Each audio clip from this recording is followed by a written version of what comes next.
We here at the Game & Saloon Rift Tracks always support any and all that are involved in the creation and distribution of any show we feature, and will encourage any of those watching to support the official release. Thank you, and enjoy the show. Good evening, ladies and gentlemen! Coming to you pre-recorded from our internet couch, this is the season finale of Season 8 of TGSR for May 28th, 2016, with your host, Spacemaker2448. And Rampant Epsilon. By the way, I totally wasn't trying to pull up the calendar and make sure the date in the middle of that. Totally wasn't. Also, totally wasn't pulling up the script in the middle of me starting that. Make sure I was right. Realize she's still kind of modified off of that. I know. That's beside the point. I need to know what I'm modifying in order to modify it. You could wing it. It's the finale after all. Yes, here we are after a long, actually good watch of GoBusters, I would say, overall.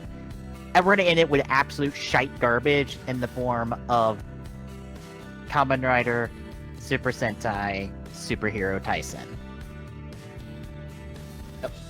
Utter fucking garbage movie. Just outright fucking garbage movie.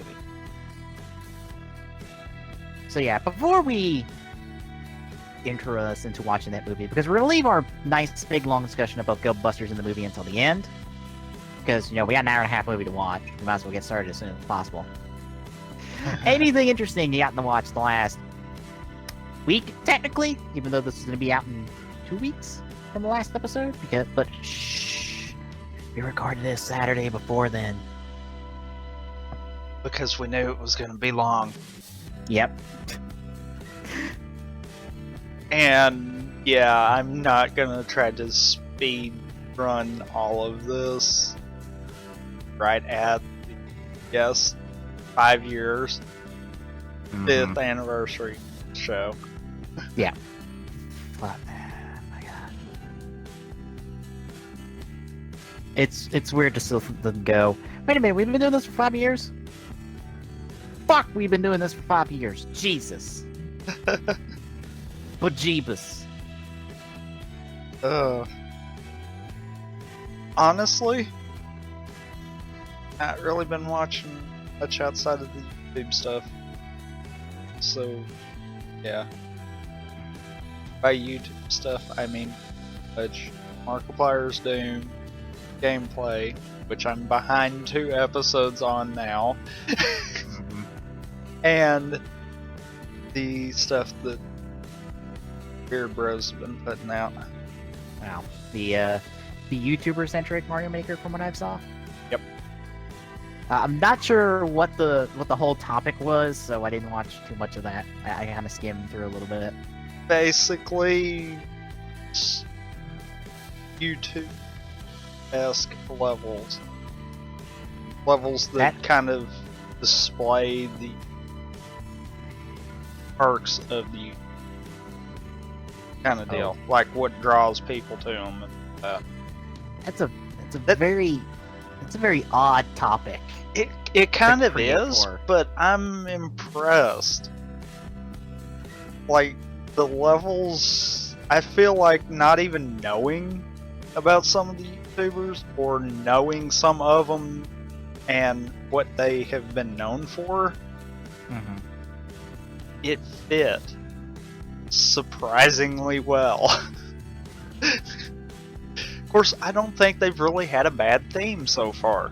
I've heard some of them, I'm like, that's not going to work too well. And then the episodes come around and I'm like, oh, wow, okay, I was wrong. I might give it a watch then.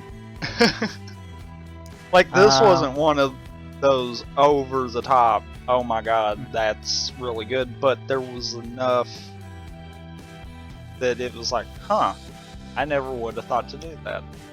Out of curiosity, is there anyone that I've ever mentioned I've watched that you've probably never heard of? Don't think so right offhand. Is this the higher upper echelon of the YouTube content creators? I'm gonna go out on a limb here and say partly no. Okay. Like, I know there was one for the Inflationist. I know there was one for Beard Bros themselves, actually. There was one for Markiplier, but I think that was really the only major ones that I know. Okay.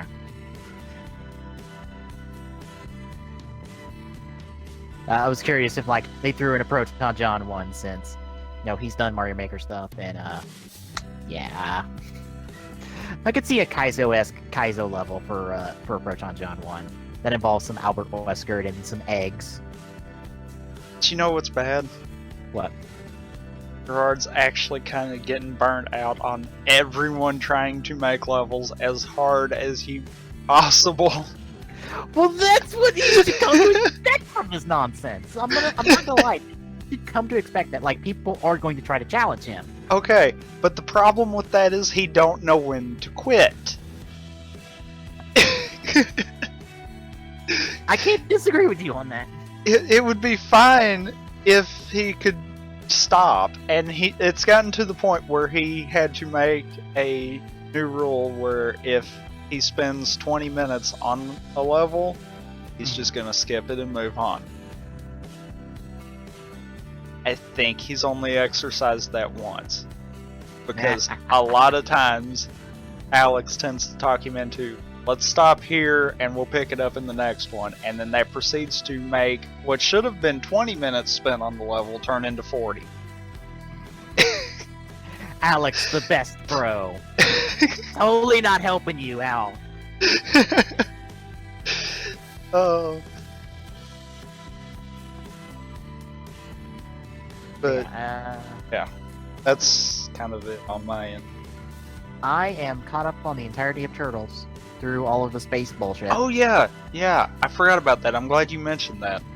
Yeah, I've caught up. I did catch up that one. I've only not watched one episode, and that was the Wrath and Mona, like, side episode. I didn't watch that because I'm like, I'm skipping this and I'm going fucking through the finale because I want to be done. And this looks filler, so I'm gonna skip filler. Not gonna lie, kind of on the filler side, kind of didn't really hate it. Okay. I mean, it was one of those did but didn't. It helped progress, but at the same time it didn't do much besides spin the tires. Because it was a side plot that's progressed, not even the thing, and it'll probably never be referenced again. Alright. Finale.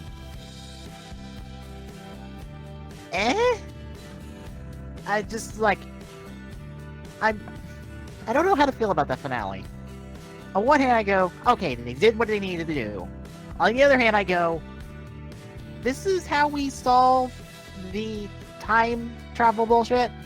Just go, alright, the people who were here that didn't go through an entire season of space bullshit, they get to go leave and have their own space adventure, but the team we've been following get to stay, and no one died except for the bad guys, not even the guy who made a heroic sacrifice, technically? Well, to be fair, he did kind of get stuck in a perpetual death loop. Because he's gonna die the next time the time frame comes back around. But I see a problem with that ending. A massive problem with that ending. The fact that we have two teams of turtles now, randomly? That, and the team that went with him, they have no reason to use time travel to go back. To cause the loop. So if they don't go back in time to cause the loop, then that means the turtles that are left there don't exist. Which is what should have happened. Okay, but if you do that, then that also means that you wipe everything that's happened that season. Very true. You But realize that, right? I know They kind of screwed that up horribly. They should have pulled the other team out right before they thought that everything was going to go boom, and then let it clear out and be good and happy and sunshine. That way they could continue that loop. It's like, you screwed up, did good, but you screwed up. Yeah. Just, I'm not sure, like, it's like, there's a problem here, but I'm not sure the best way to fix it. Because half the ways you fix this wipe out all development that happened over the course of this entire season, which is super terrible, because April got major development this season and kind of got to be a badass. And the other half goes, well, now we gotta figure out how to solve time travel problem, because if we don't know what to do. We just have two teams of turtles that just exist somehow. Like, and this will maybe fix itself eventually. Like, I could imagine that the team that went off on the fancy space adventure, maybe there was some other reason they had to go back in time. But we don't see that. So that would be up for speculation. And that's not a good way.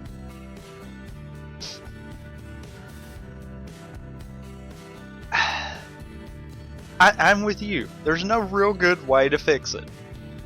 It's broke.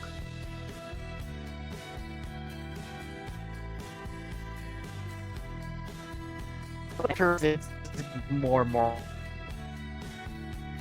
Just got all robotic and broke in and out right there. Oh, okay. You did too, apparently. Yeah, but I'm the one recording, so it didn't go through bad on my end. But Okay. yeah, I'm with you though. There's problems, and there's no real good way to fix it without screwing everything up. Yeah. Oh, and now I'm just kind of thinking, it's like, okay, we saved the Earth from the Triceratons. The Krang aren't gonna be a big factor going forward, I guess. Maybe. Well, nothing really happened to them. Well, what the fuck? What are we gonna do about the Krang now? It's like, well, what's the story going forward? We find Karai, she becomes a part of the team. Maybe we fight Splinter or fight Shredder again after he was ready to literally sacrifice the entire world just to get one up on Splinter. Although I like how they played that out, Yeah.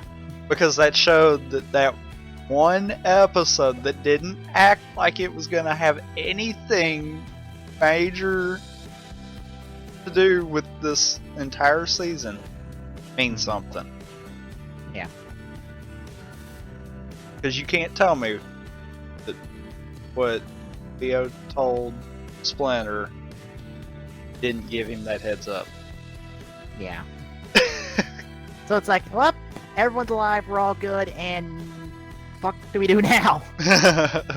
Like, literally, what the fuck do we do now? Anyway, there's that. Arc 5 was good. The premiere of Dark Requiem was awesome. I love the stained glass-esque wings it grows when it goes to attack. That was awesome. But yeah, Arc 5 is being really good. I have a third experiment I'm writing now, and damn it, I think Malinus has essentially like made me want to do more writing, because I've enjoyed all of his writer writings, and I'm like, fuck, if he can do it, so can I. Also, doesn't help that fucking all of Basquiat Academy made me go, damn it, this is a really good fanfic, like rare good fanfiction-esque idea. Damn it, I'm on board. I'm feeling all the writing itches, and I ain't doing R&Rs because god damn it, Ghost. God damn it. I'm caught up on Zyuohger. two filler-esque kind of episodes that weren't really that much. Although one of them, when they have to go up this mountain, and Leo goes up the mountain, triggering all the traps on the mountain. I kind of just look at him and go, you know, Yamato can fly, right? He could just fly up to the top of the mountain, but Yamato still doesn't do that. And I'm like, did we forget Yamato can fly this week? Because he could have just flown up to the top of the mountain, checked, and been like, no one's here, bye. And we could have called it an episode. I just... Man, it was a couple filler episodes. Garo has been the same sort of... If you know these characters, you're on board, you kind of get what you're going for. If not, then you might be lost. I finally kind of ran into one of those because we had an episode based off of Biku this week, who's a Makai Knight slash Makai Priest Hunter. Essentially, if one of those two groups, or someone in one of those two groups goes rogue, she comes after your ass, and you will die. That is how she deals with problems. Can't fix the problem, kill the person. Yeah, she is as the quotient to internal affairs, and internal affairs has no mercy.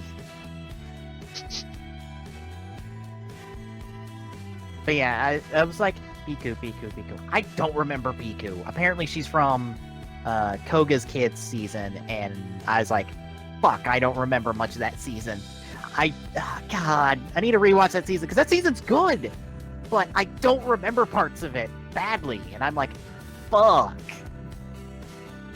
It's like, why can't I remember the fucking season that was garbage by the end and had an entire mystery that they didn't really explain?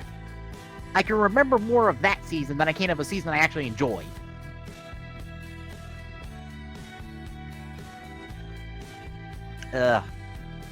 Amazons was Amazons. I kind of liked the episode, but it kind of landed off on a cliffhanger, and I'm like, this next week's episode is the pickup from there. Although the preview for next week's episode that people have seen, because Amazon's debuts on a Friday, I think, technically, or on a Saturday. It debuts before, like, Ghost and Zoojer, so we get those Raws first, I think, out of all 4 Toku shows right now. Although I think Makai Retsuden actually debuts before them, but I don't know the days they debut. But apparently in the next week's Amazons, we're getting a third Amazon that's actually the dead teammate that was killed earlier in, like, the second episode. And I'm like, okay. The fuck's going on? You're dead. Sounds like they have some explaining to do. I was about to say, you are dead! You are dead! Like, we saw your ass get killed dead. Like, that was not a question. You died. Killed or blown up? Partially eaten, I think. Yeah, partially eaten. Like, we see his dead-ass body for the rest of the damn episode during a fight sequence. He is dead. The team confirmed he was dead. He is dead. Clone? I don't know! They haven't introduced clones yet, maybe. Fuck it. I was just like, alright, let's see where this fucking goes. I'm not that invested in Amazon, so... Time travel? At this point, I don't know. Because that seems to kind of be the theme.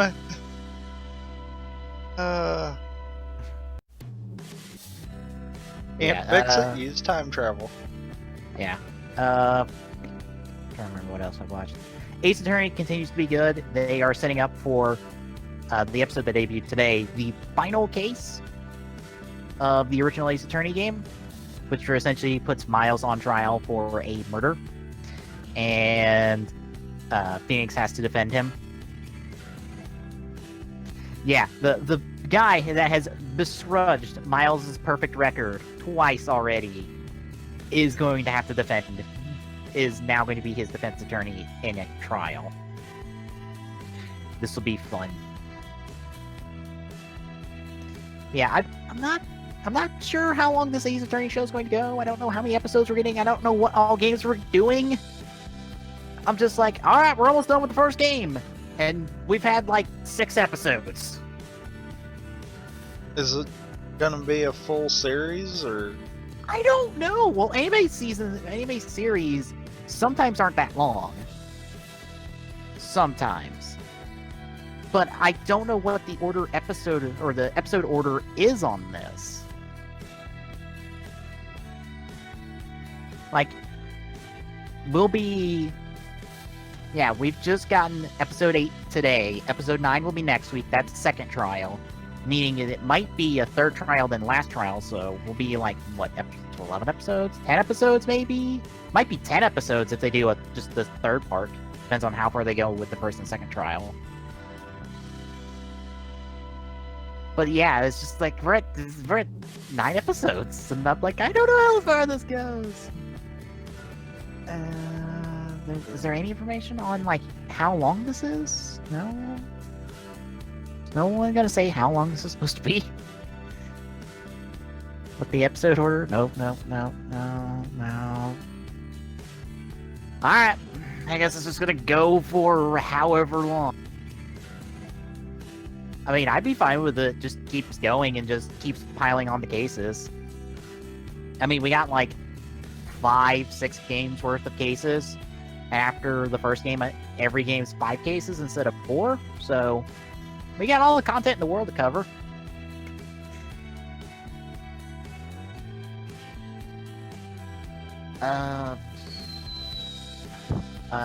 Legends of Tomorrow had their finale. That was pretty good. Flash had their second to last episode, and Arrow had their second to last episode. Both of those were good. It'll be interesting to see their finales next week. Agents of S.H.I.E.L.D. had their finale, and it was alright. And Once Upon a Time had their finale, and it was better than the entire goddamn half season we've had up to that point. And literally in that 2 hours, they wiped out everything from that half season and said, we're just fucking ignoring all that and just moving on because we got better shit to deal with. Yeah, that entire half season, they just said, fuck it, just put a hole in it, put it in the ground. We're gonna just ignore it and move on and do better things.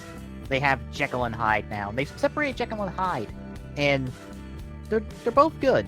So here's hoping for good Once Upon a Time, even if it's not a perfect show. It's I will honestly say it was better than the show has been the entire half season. Almost the entire season at points. Which how much they fucked up at times. Anyway. I've been watching the new Red vs. Blue season in the Ruby Chibi series. I'm liking this new Red vs. Blue season. Because we're actually getting a bit of an origin story. Where everyone was before episode 1. Oh, and it's even all recorded, or at least it's all done in Halo 1, or at least Halo Anniversary, because it has the old, it looks like it's done up in Forge, but it's in Halo Anniversary because there's no reticle, and I assume they have the old graphics on for it. I'm like, that's cool. What?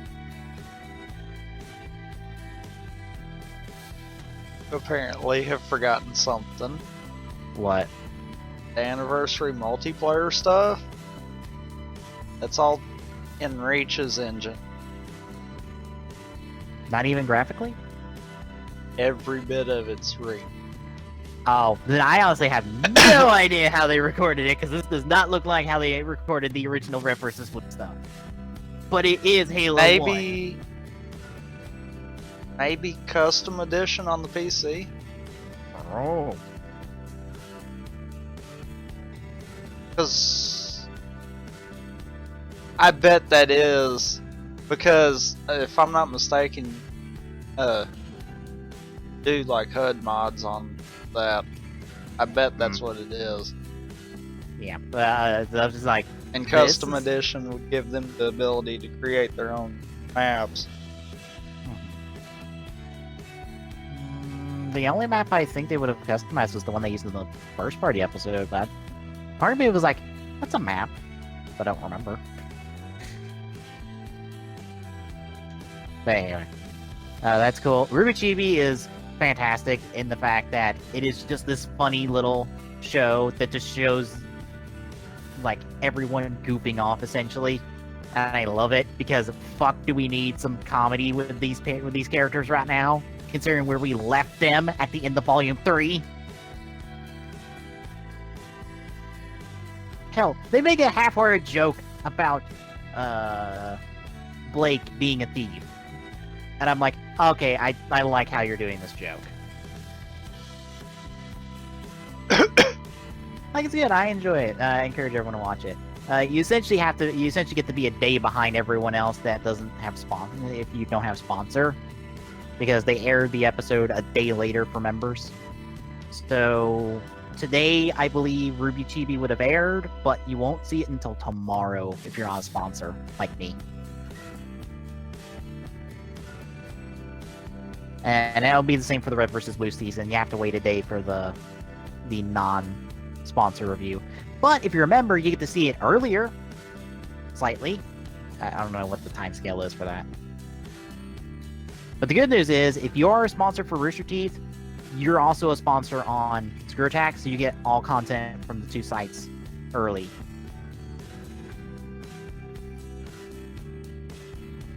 Because now the two are tied together. Anyway. Ghost. God damn it, Ghost, what the fuck?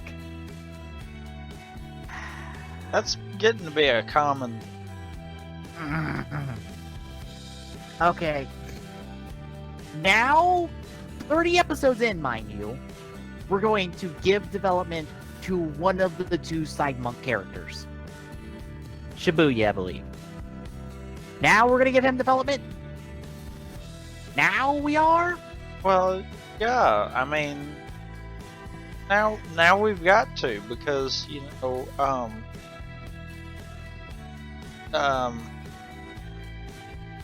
well, there's not really what. Oh wait, no, there hasn't been. Right. So it's. Oh, you mean the explanation of the actual plot that we literally fucking cliffhanger the damn episode on? Yeah. Again. And it's like, fuck you!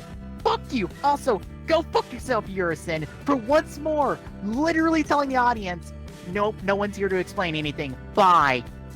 Go fuck yourself, Urison, you little shitlord. You and Sage are the embodiment of the problem of the show, and the refusal to explain anything! Ah! Also, that cliffhanger,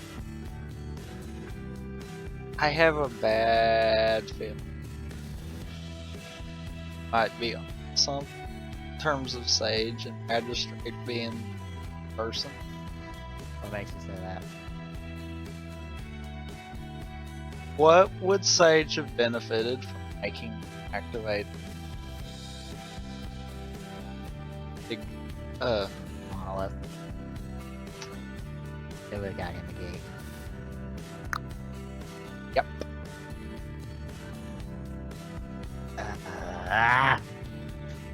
Well, there here's is also literally no other reason to bridge worlds.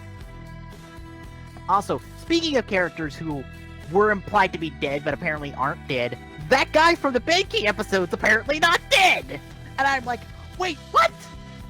He's not been dead this entire time? What? It's been half a goddamn year since then! How slow do you fucking healed, you old coat? Well, You know what else is kind of got me on that? What? Okay. We have took show to the art form of showing that Takaru has to make a physical connection with the person to see their memory. Right? When he wasn't touching him, how did he wind up in that flashback? He Fucking, wasn't I don't know. even close enough to touch him. I don't know. I give up on So now- trying to explain anything on Ghost anymore. So we took something that the show, might I add, made it a point to mention and say, okay, now that don't exist that way. It's just if he wants to see it, he sees it. If he don't want to see it, he sees it. If he touches someone, he sees it. If he looks at him, he sees it. Really? We don't have rules here? Come on! I give up on Ghost at this point. I'm just like, fuck it, I'm along for the ride. If they don't fucking explain anything, whatever. And I think we are gonna... Are we supposed to be seeing final form sometime soon? Mugen should be it should be within the next month, essentially. Why do I have a funny feeling? Granted, the preview probably told us something that we'll find out at the end of the episode again. Why do I think that some dialogue there kind of points to us getting that within the next couple of weeks? I don't know. Let me look at the preview for next week's episode. Because it's up on... Because... Yeah... That dialogue kind of gave me that vibe, like, oh... Okay. We're gonna do this already.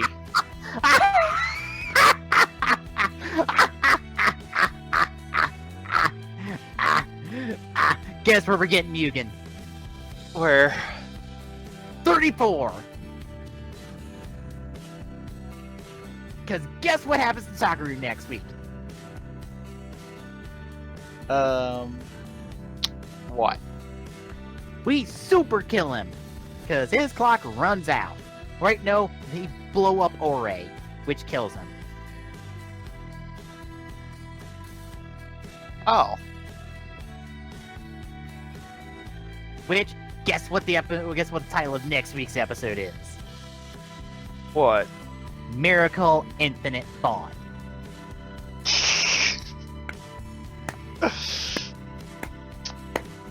So expect Mugen in episode 34, folks. Also, once more, Takaru gains a form by dying again. Again. Yeah. Yeah. He, quote unquote, died 2 times in the show already. Yep.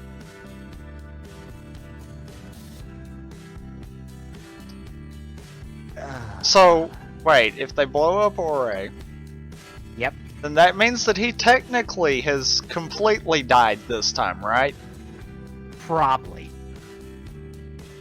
Because, like, the first time he kind of just, and the second time, he kind of just went into mental stasis mode and then came back. So he didn't die. Well, this time he's disintegrating, even in whatever bullshit plane of existence he gets his ass sent to after he dissolves away from the real world.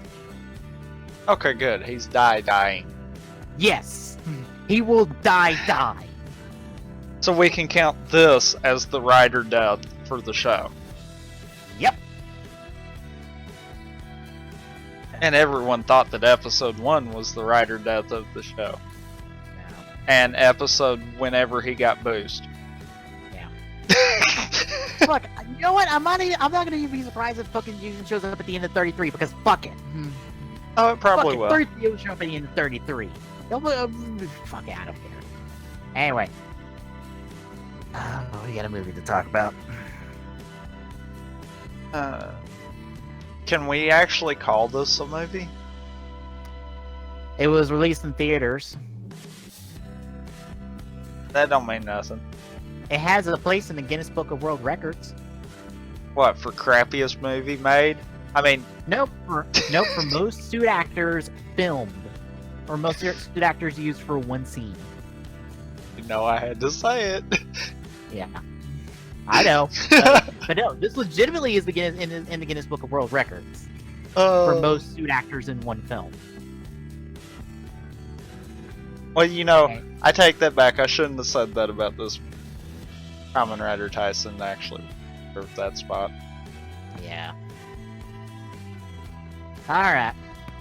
So, finale of finales. After 5 years, we're going to be taking a look at one of the worst movies we've ever watched.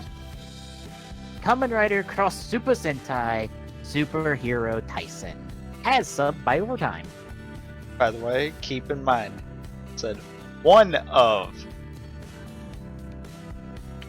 Spoilers! There's like a quadrilogy, will be a quintilogy of movies that this is a part of that are all hot garbage.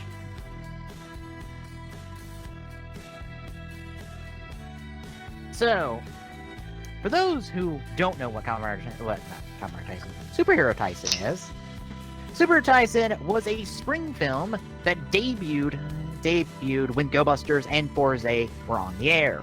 If you remember way back when, we would have commented on the opening being changed and shown footage of said movie.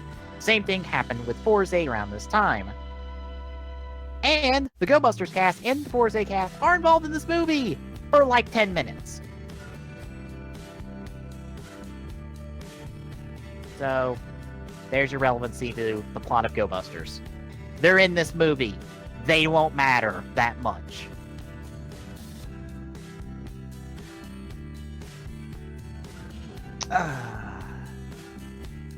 But we do have main characters of the movie that we have ran into. Unfortunately, one of them's the main villain. Because also featured on the poster are Marvelous, aka Gokai Red, and our boy, Tsukasa, aka Decade. Our poor boy who can't get a goddamn good series out of anyone.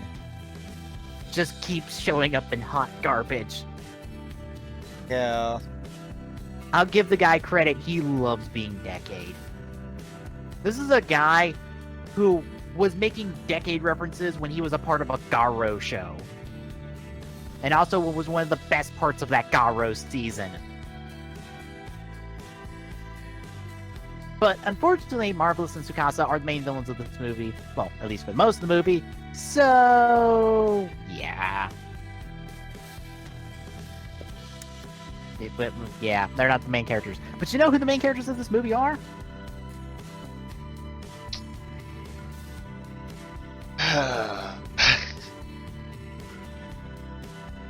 Hina for Kamen Rider O's, aka the girl with the super strength that we never explain. The End from Decade. Doc and Joe from Gokaiger. That's our main characters, folks. No Ahime, no Luca, no Guy, no Edgy, no Date, no Goto, because those three are going to get killed off in the course of this movie, and so will the rest of the Gokaigers, besides Marvelous. Okay, look, you want to know why this movie's hot fucking garbage? You can pretty much put it on the terrible writing of this movie, and guess who wrote this bullshit? Shoji Yonemura. Guess what he wrote that we absolutely despise? Kamen Rider Tyson. Sorry, I TV wanted series. to say that. Nope, TV series. I wanted to say it. I didn't care. I know, but TV series. TV series. What TV series do we despise that son of a bitch wrote?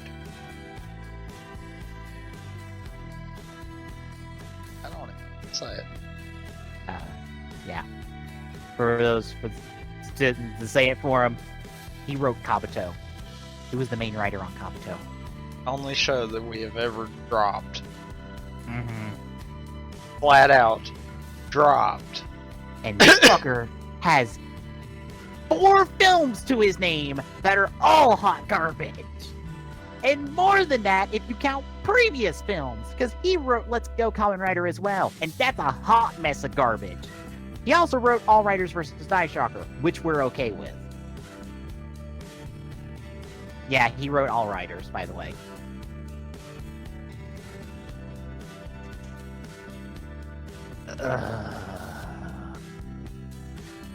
So where do we begin? Everyone, salt shakers filled up.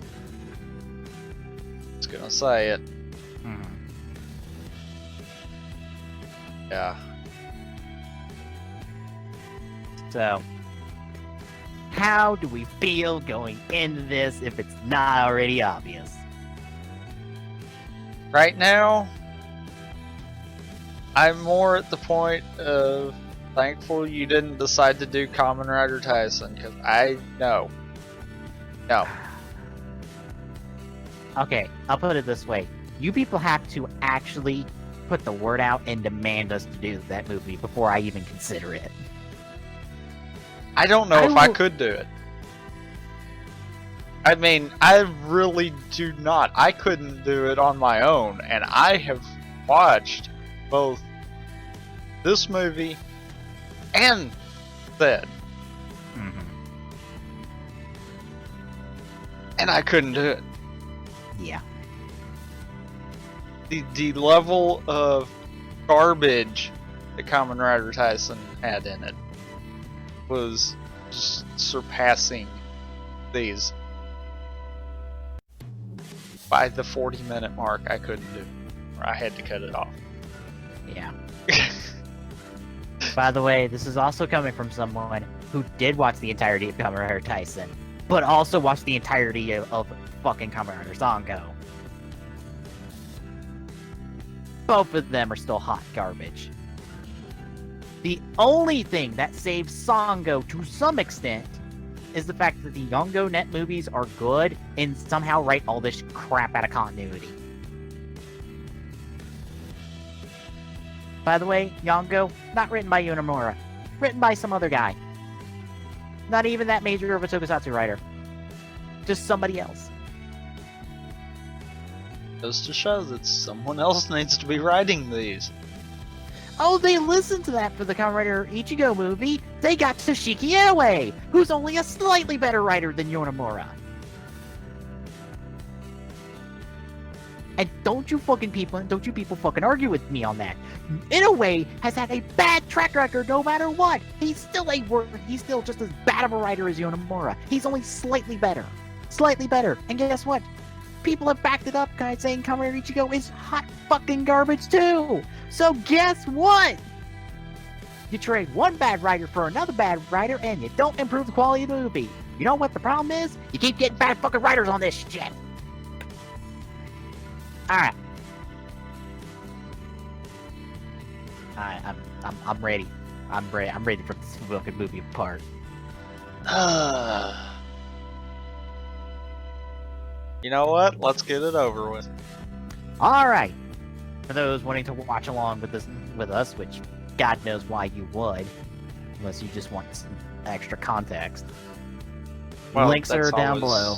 Handy to have extra context. Yeah. And by the way, you said links. It's a link. My bad. Link down below. By the way, you can just go to Overtime and pick up the Myth film there if you want as well. Do you want a harder copy of this film, even though it's not a hard copy? Theoretically, it's a hard copy, but whatever. I'm gonna save everyone hard drive space here and say just watch it blank. Anyway, we're gonna start this movie up in 3, 2, 1, go.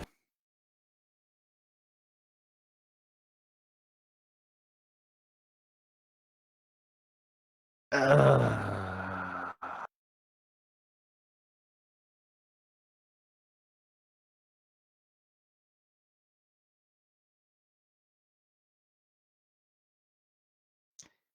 Here in this desolate wasteland, we shall see this movie shit itself in under 5 minutes. Literally shit itself in under 5 minutes. Because say hello to the first 7 Kamen Riders. Yeah, they're about to lose. Hard. Yeah.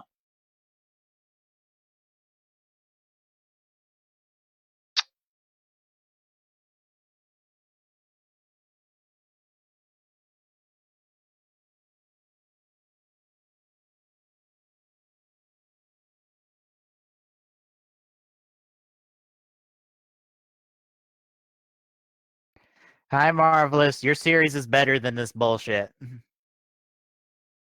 Also, thank you for announcer for telling us who he is. I think if you're going to this movie, you know who everyone is.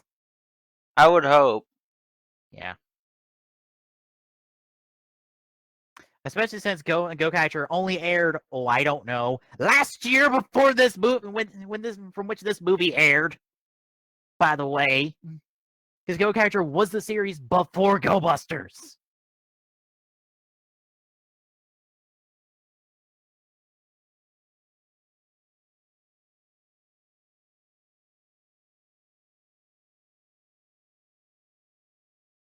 And as you see, Legendary 7 are literally losing. And by the way, say bye-bye to Ichigo for like the rest of the film.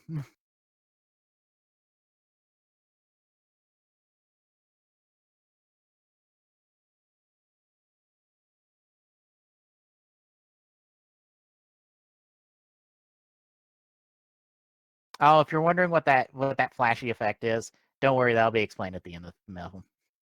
It's bullshit. Of the highest caliber.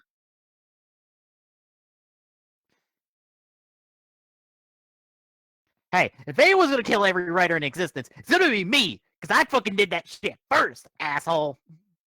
Yeah, I mean, kind of his whole premise was to kill the writers. That was my stick. Fuck you. That is stick infringement. And if you're gonna infringe on my stick, I'm gonna apply my stick to your bullshit. Cause fuck you. That's literally the plot of this movie, by the way. Yep. No, it's not. It's a better plot. Tsukasa's angry that Marvelous is getting in on his shtick and decides, yeah, fuck you. I'm gonna kill everyone else. That's a It's better plot than this bullshit. it's like you can't beat me at my job. I can beat me at my job. Wait. I love how this movie is trying to be super serious, and I'm like, fuck you. Meanwhile, with the Forze crew and a better scene,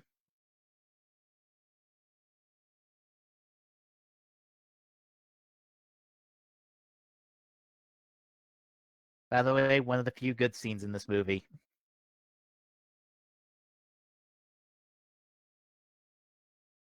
By the way, don't ask how that shooting star works. It's only here for the joke, but I like the joke.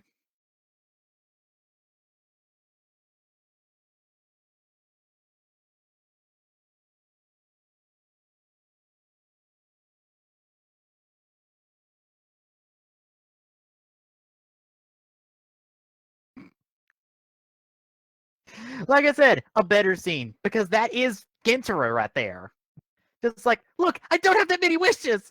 I don't need to wish upon that many stars.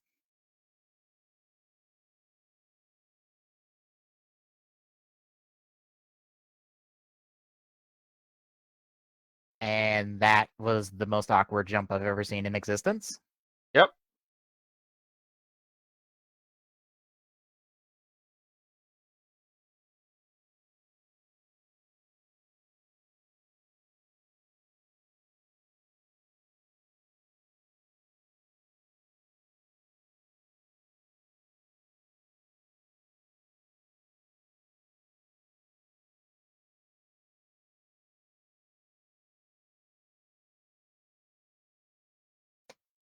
Hey, it's all the ships from Gokaiger.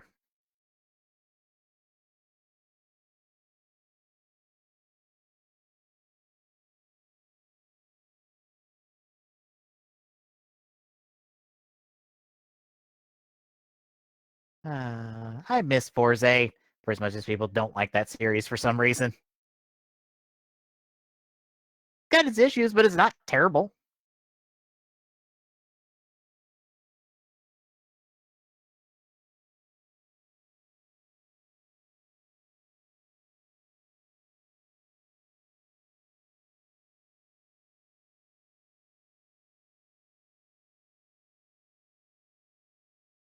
Okay, we can speed this up a little bit.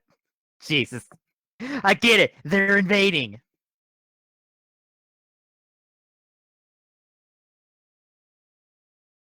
Uh, no. Um, No. No. This is a Tuesday for you guys. This is literally a Tuesday.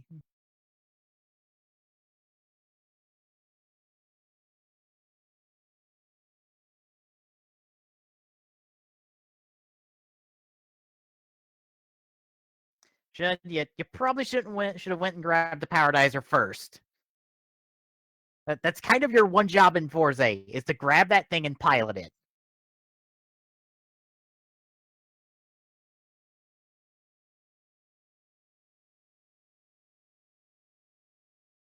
And Gitro just gets blown to some completely different location.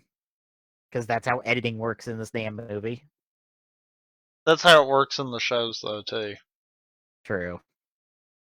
And by the way, anyone that recognizes this from Gaim, you would be correct. Yeah. This is where they figured out that Shin Zangetsu wasn't Shin Zangetsu, right? I think so. I know this is the point where Mai would go and dance. Because she'd see herself in the reflection on the windows. Oh, okay. No, that's super early in the series. Okay, They use my it bad. throughout, but I know that's one of the early parts. Okay.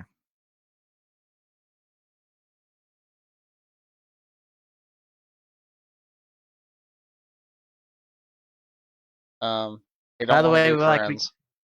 yeah, so we completely ignore everyone who just invaded the school for some reason. I don't know why.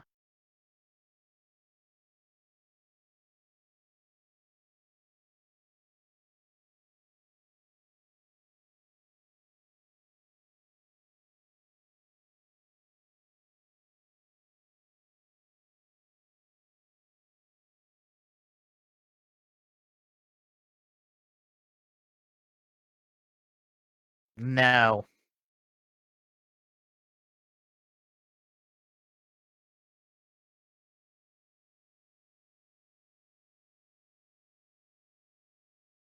By the way, if you don't want to be friends with Gintro, he's not afraid to whoop your ass.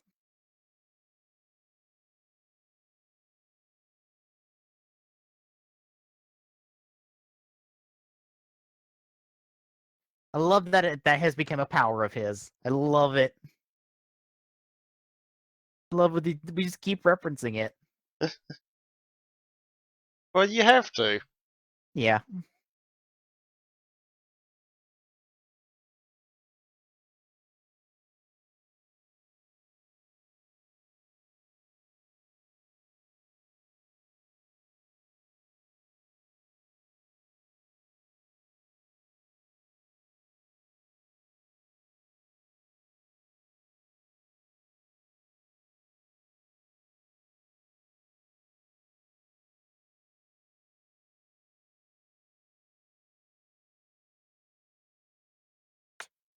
And now we're gonna get superfluous duel of same powers because this is what we tune into this movie for.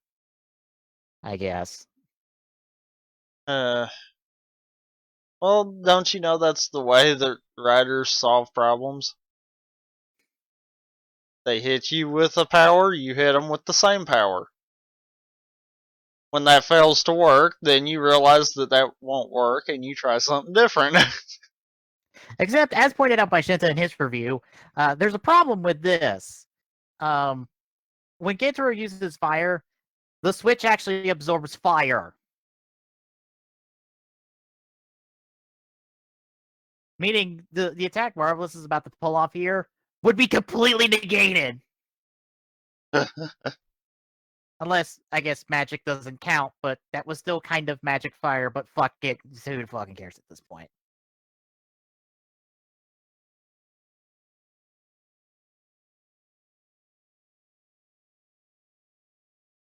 He's not dead yet.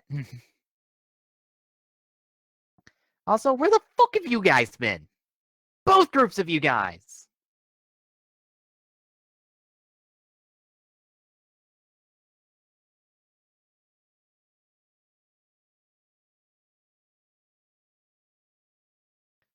And a running complaint of mine for this film is the fact that none of the Gokaigers are written into the situation. And I just go, why? This crew trusts each other more than anyone in existence. There is no way in hell Marvelous would pull the bullshit he does in this movie without his crew behind him. Ever. Ever. Ever. Ever. Because the plot demands it and he's being a dick.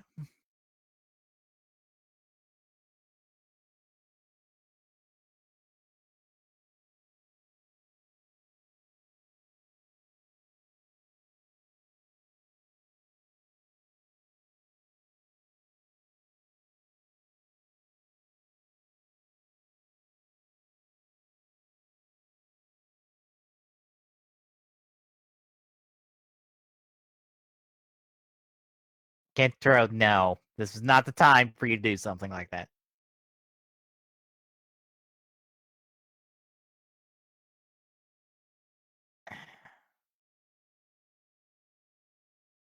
Was that necessary?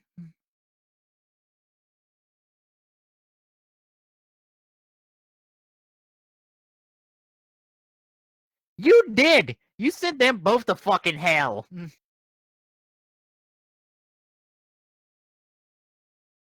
Once more, complaint of mine. Why the fuck would Marvelous recruit people that he whooped the ass of? Hi, you say.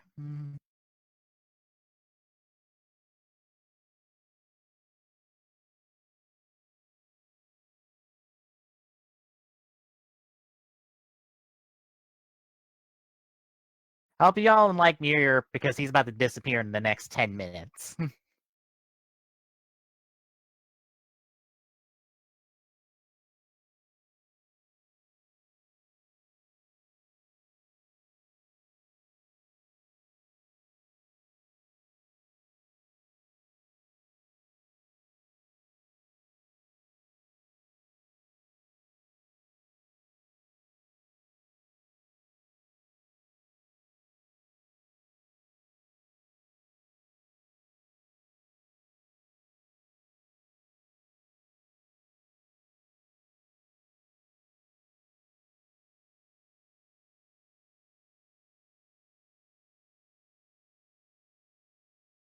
That's not what he said to begin with, but whatever.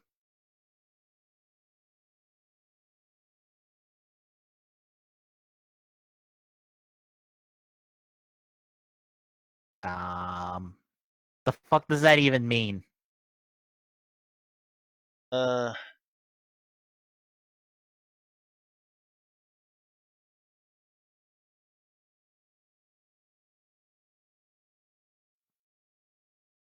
And Meteor's dead. Goodbye.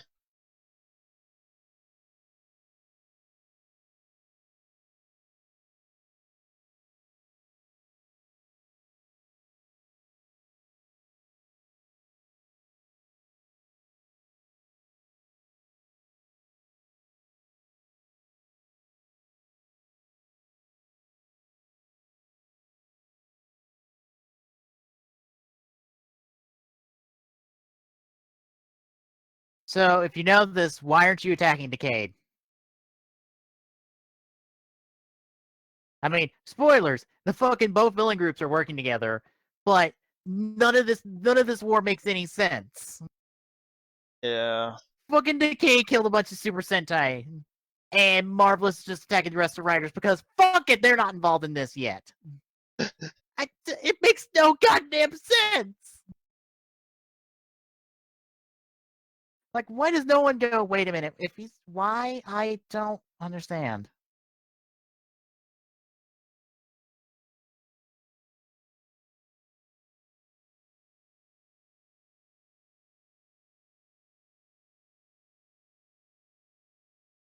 By the way, this was in early Go Busters, so no Jin or Jay, unfortunately. Damn it. Yeah. No comedic relief. Yeah.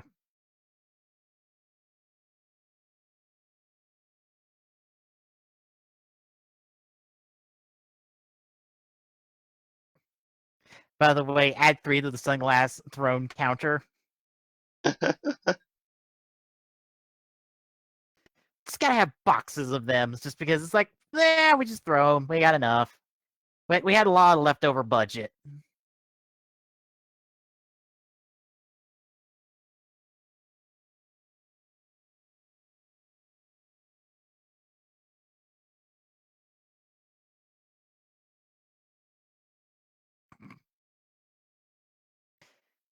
I think you're pronouncing it wrong. Just saying.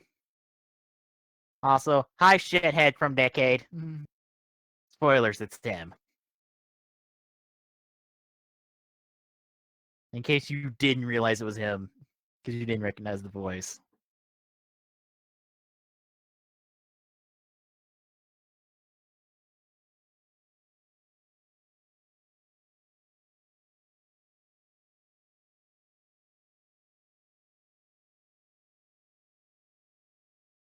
And he just shows up through a dimensional wall because fuck it. Also wearing his Die Shocker gear from All Riders because fuck it. Well, I mean, he's got to appear to be as evil as humanly possible. So he went and got his hair done, right? As well. Is that Pretty much. part of this? Well, no, he didn't get it done. Just woke up. He's a rough sleeper. Mm.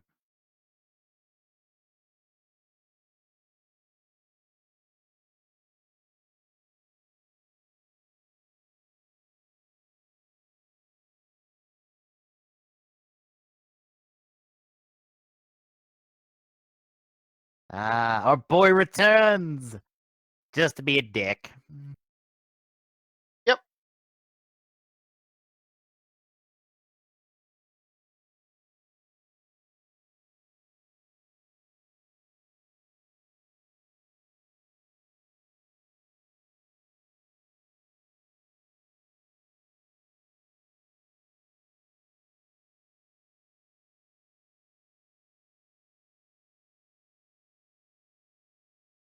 By the way, none of them gonna help him out. Just gonna stand back and just let him get his ass handed to him.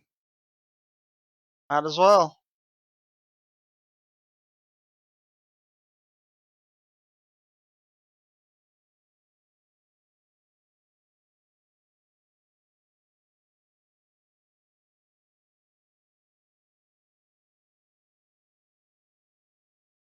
By the way, considering your next trick, you probably should have went Kabuto. You know, because if you're gonna go do speed up, you might as well do speed up off the person that's bullshit about it and just goes as fast as he damn well wants.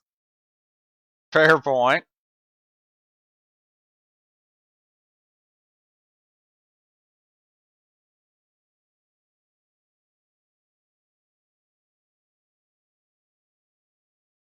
By the way, where's your clock up card? Because you have to use that with a card.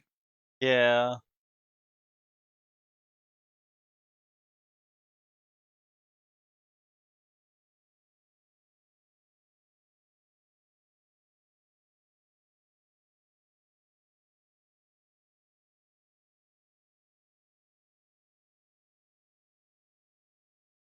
Yep, now he's going to be villain. Yep. Because, see, he was at least being noble to begin with. Yeah. And then the Go Busters show up and it's me like, hey guys, we know we didn't have our crossover film yet, but we're here.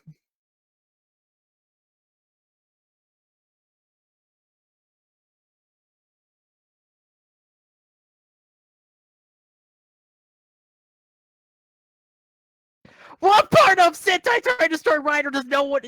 No! But There's only 2 people in here that are instigating this fight, and it's you and fucking Marvelous. No one else is trying to kill each other. You're the ones being dick about this. Go fuck yourselves. You know what this is? What?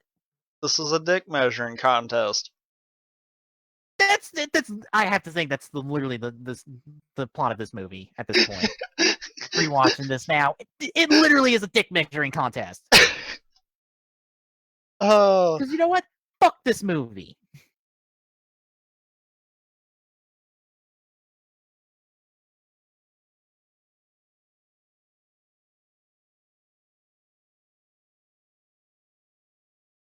And a whole bunch of past writer villains. And hang on, is Joker in here? Why the fuck is Joker in here? That fucker would have killed everybody by now. Because spoilers, if Joker's around and there's no other undead, guess what? It's the end of the goddamn world for realsies. Ghostbusters, you're not gonna help them at all whatsoever. You know, just gonna leave them to fend for themselves. pretty much, yeah. Because they look like they've got it, right? Wait, Sure they do. never mind. They're all on the ground. And here goes half of the interesting part of Gokaiger.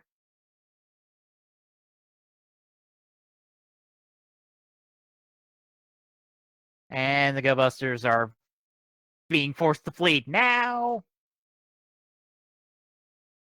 And now we just move on.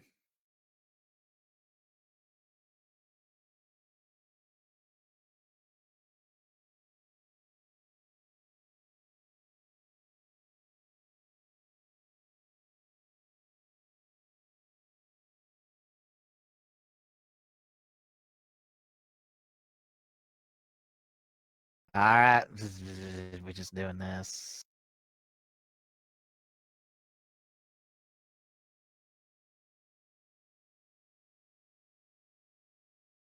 By the way, you know what's funny? Marvelous and the Gokaigers have killed half the villains in this room, technically. Here's the thing: there's at least what, 4 or was it 3 Gokaiger villains, 1 Ghost Ager villain that showed up in a crossover,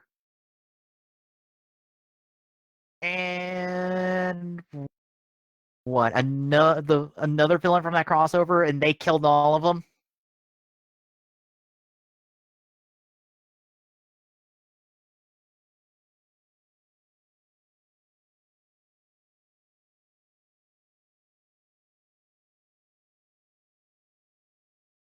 I do like how Marvelous is shitting on walls. Although I'm wondering why his Poppy isn't trying to, stand up for him. But I guess he just doesn't give a shit about him either. They're still working out their issues.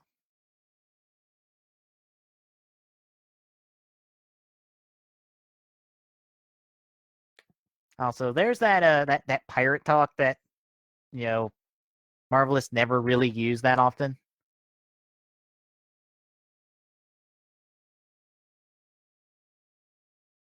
Also, by the way, yes, Edgy is in this movie for like 10 seconds.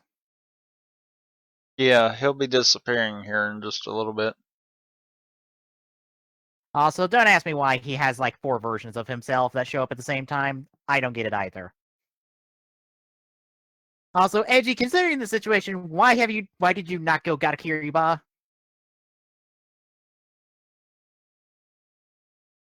Because, you could probably whoop everybody's ass here, like, right now with Gatakiriba.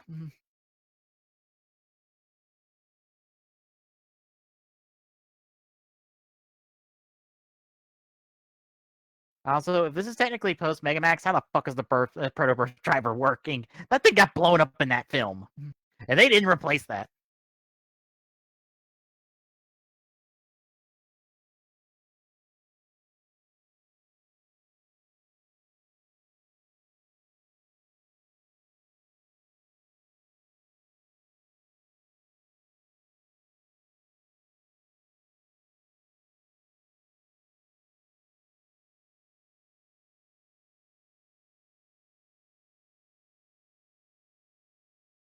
You know,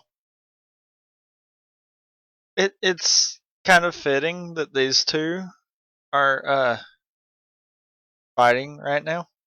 Yeah.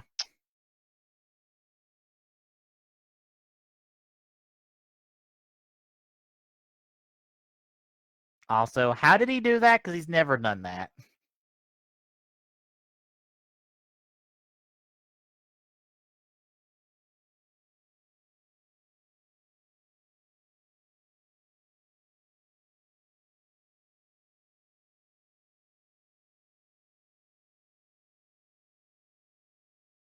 Because my dick is bigger than Tsukasa's dick.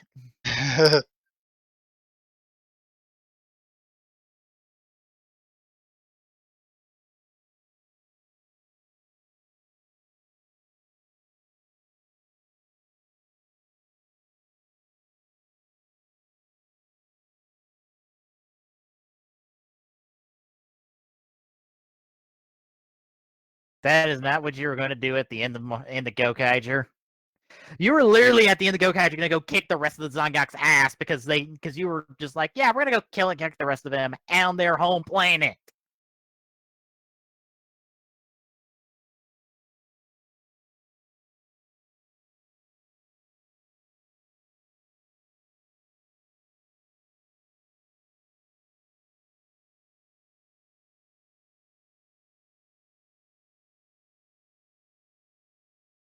Hey, Nia, where's that complete form you have?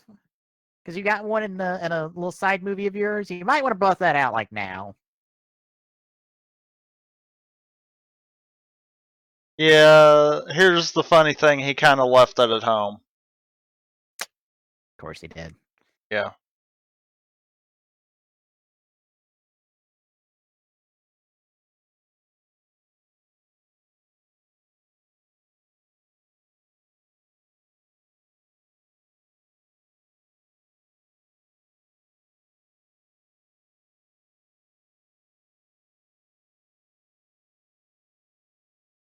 Also, I still don't understand why fucking Ryder Hunter Silva is so fucking stupidly overpowered. He's just like, I can just beat up anyone who I damn well please because fuck it, my gun's powerful.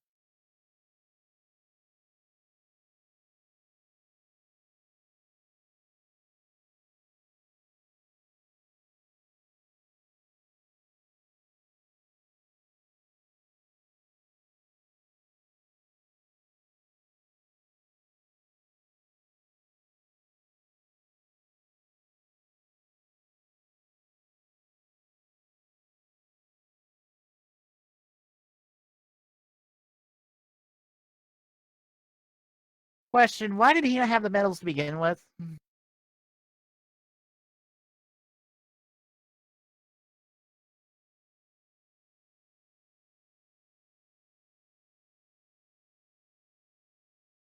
Good that dimensional barrier was there. Good things Yeah. those just pop up whenever.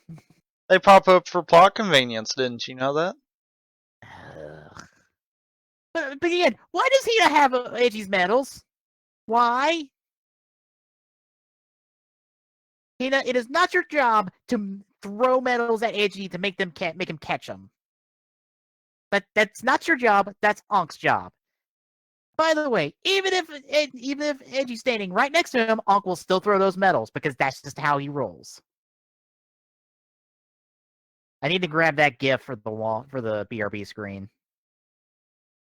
Literally, a moment in O's is Edgy and Ankh are standing next to each other. Ankh just throws the medals up, so Edgy has to catch him, and he's standing right next to it. I'm like, this is Ankh, and this is why we love him.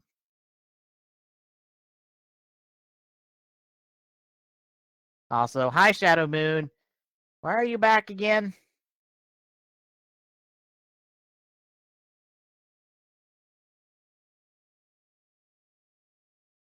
Bob up, Bob. There's your rim shot for that one.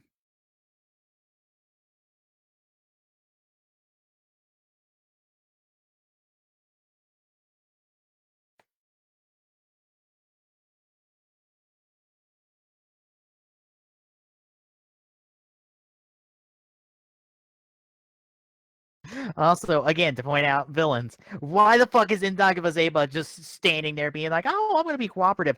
That fucker is literally insane.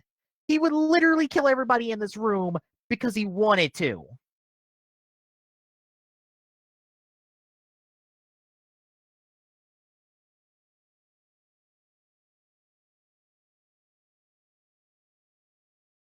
Oh, wait, there's a bigger plot at play? Oh, fuck. I couldn't have guessed that.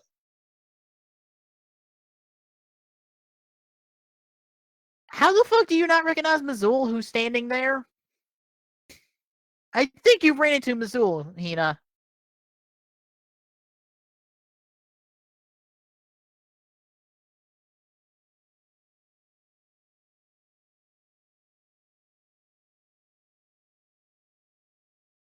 Really?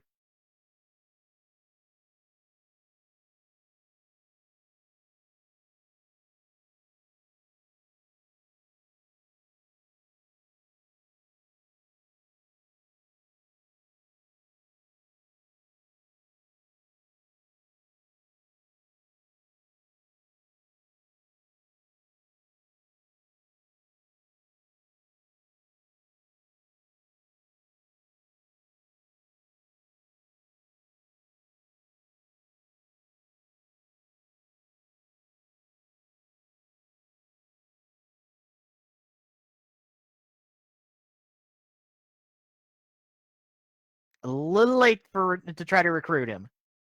Yeah.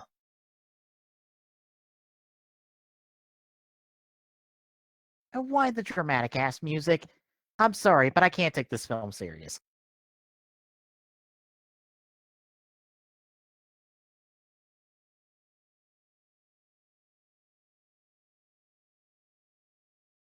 Oh, that dimensional wall's there again.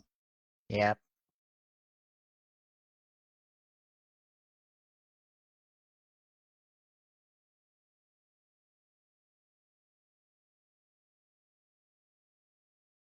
Okay, again! Why? No one's killed anyone besides Marvelous and Tsukasa! No one's explained this conflict otherwise!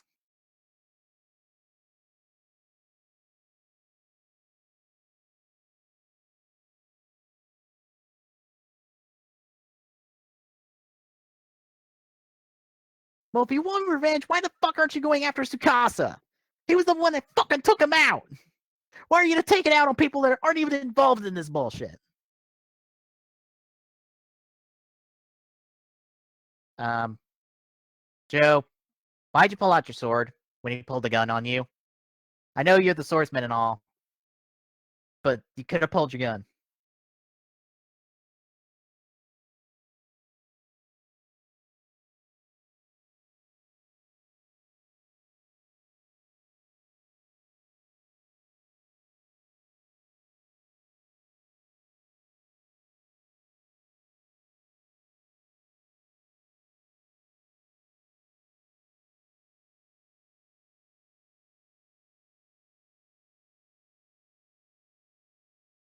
What? You have no reason to hate anyone involved in here, Kaito. Piss off.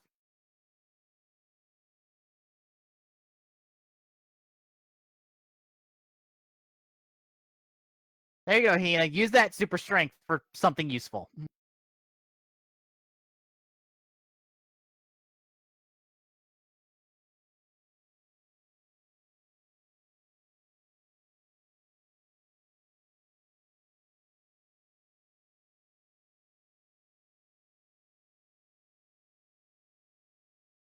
Up, they all went boom.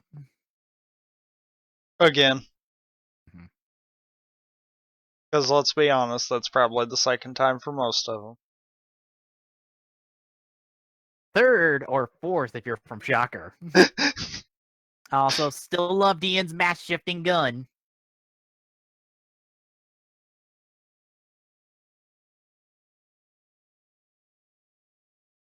Fucking horseshit.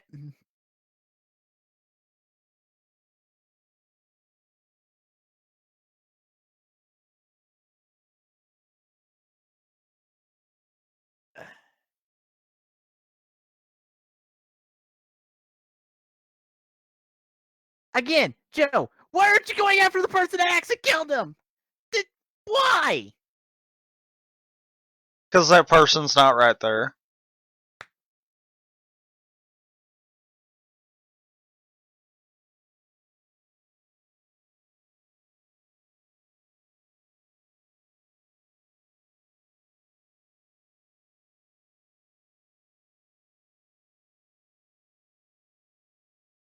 And it was a load of horseshit, I tell you what.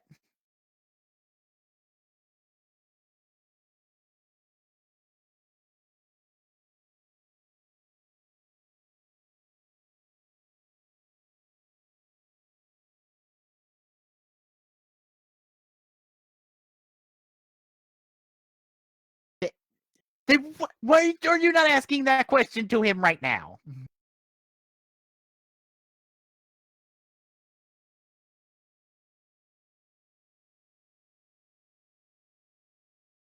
I mean, technically, we already found that, but that turned out to be a self-destruct button for the Super Sentai powers, but we threw that away.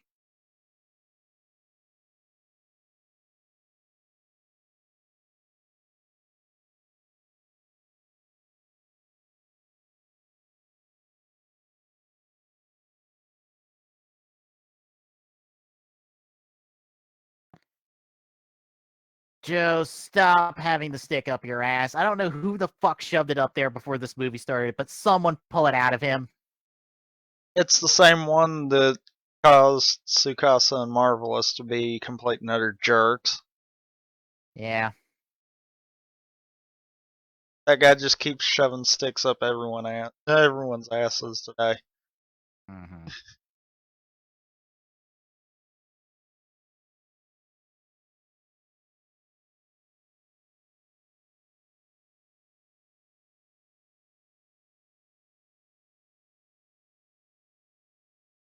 Well, you know why Marvelous is doing this, and you heard why Sakasa is doing this. So what the fuck is there to figure out?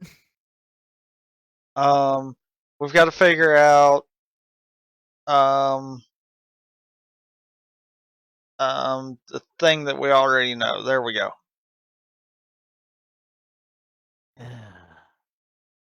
How far are we into this movie? God damn it, we still got like an hour.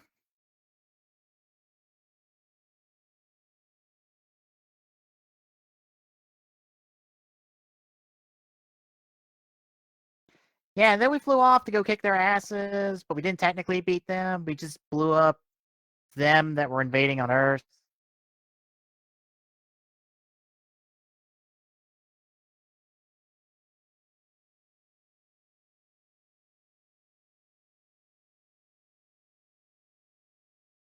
Oh, Joe, stop being such fucking. Yeah.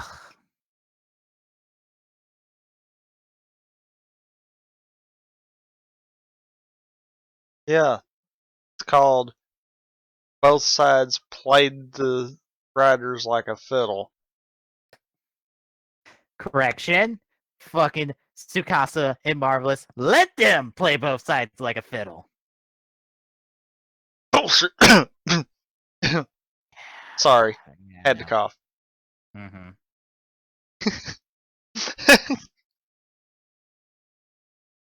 But you know I'm right. I know. This whole. And you know what's worse about this?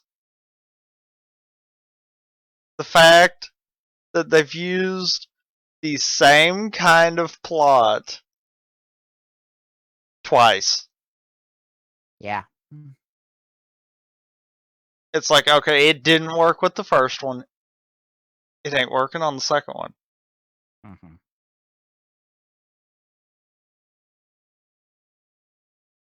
There you go. No. Let him. No, let him. Let him. Let him. Shut up and let him. You can fucking summon riders. Summon an army. Because fuck this nonsense.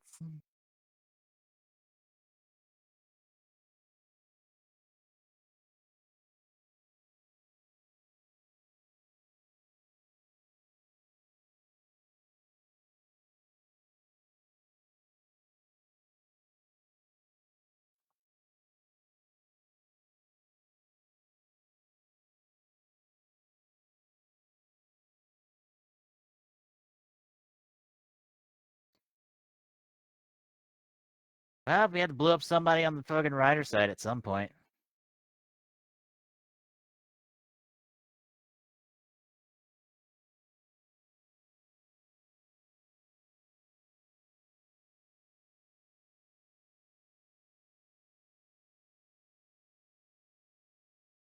He didn't get in your way! He got in Tsukasa's way, you twat!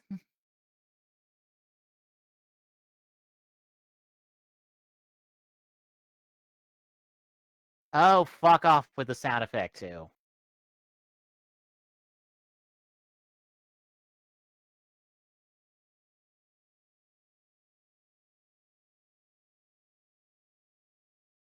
To be fair, considering the people he's already beat, he could probably take your ass. I mean, here's the thing, Tsukasa. You only really have the powers of, like, 10 riders in their respective secondaries. Or 9 riders in their respective secondaries. You ain't got shit for the Showa guys.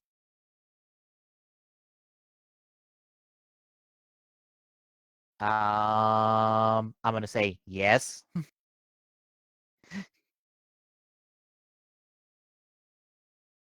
Why?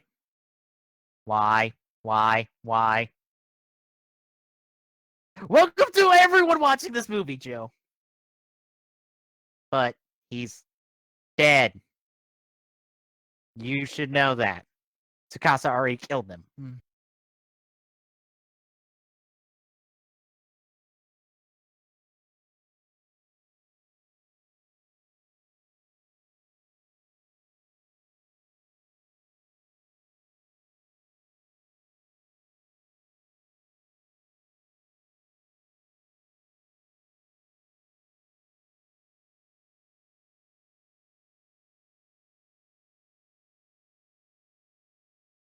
No, how about you take this opportunity to actually fight the lot of them and cause them to fight each other?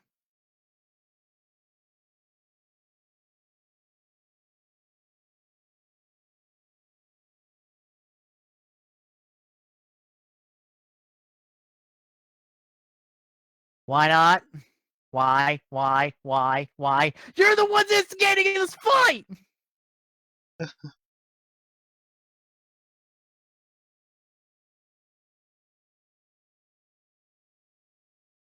Also, Marvelous, you were. Oh my god. Fuck this sound effect. I was about to say, Marvelous, you were supposed to be a better. You're supposed to be better decade. God damn it.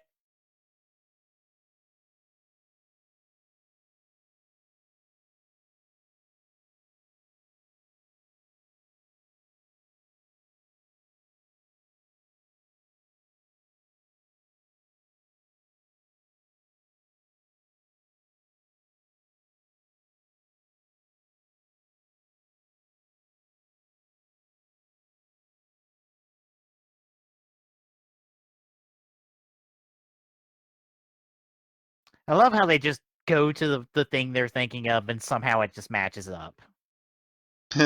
Yeah.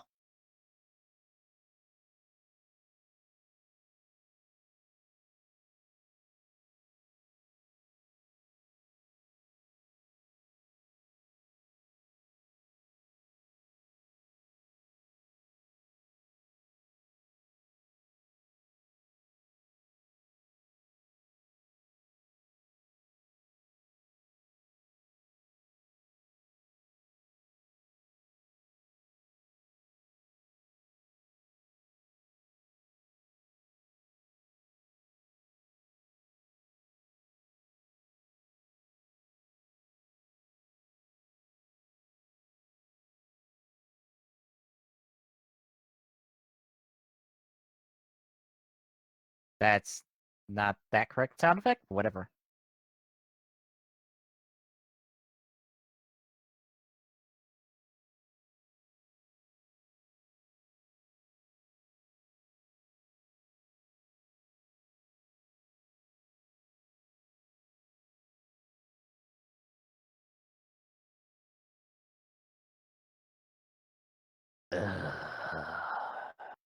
So what you're saying is the people that are actually killing off all the fucking sides, you don't want to fight because fuck you, that's why. Pretty much. So you're getting the movie. Stupid dick measuring contest. Meanwhile, Hina's stuck in the middle of all this bullshit. It's like, damn it, I was a secondary character in the show. I have no part in this. All I can do is lift something that looks heavy and throw it at people.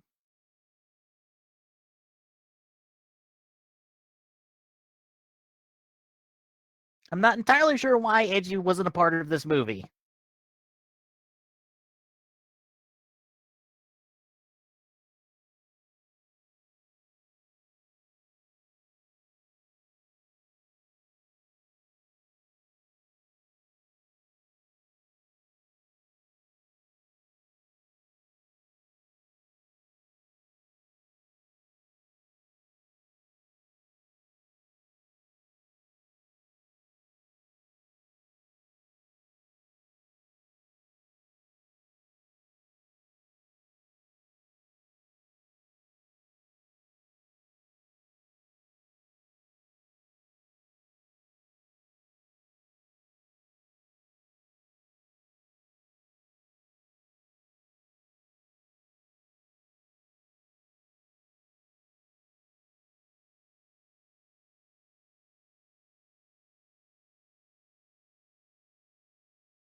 Go ahead.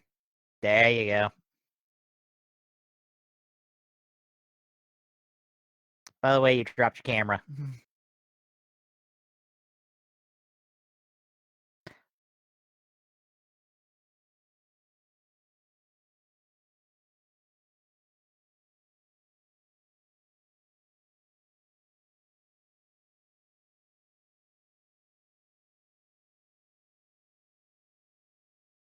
Really?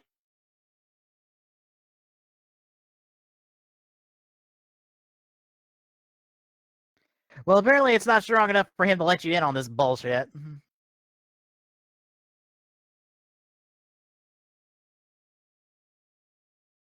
Also, another big old plot hole.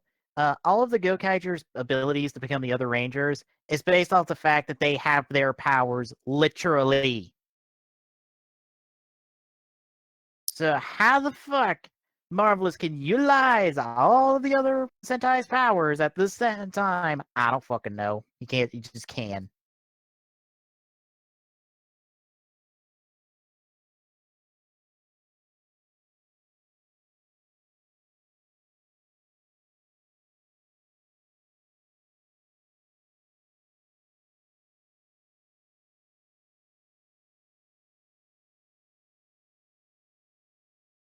I was about to say, Kaito, that's the only thing keeping you alive right now.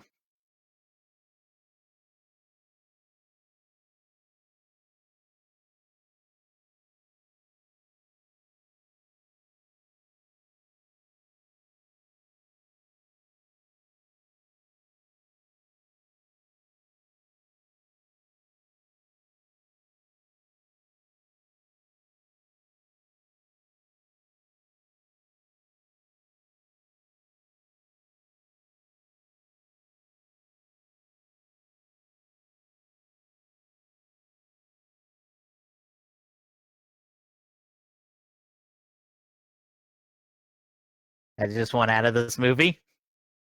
Is that what you're about to say? No, he was going to say that he just can't bear this movie.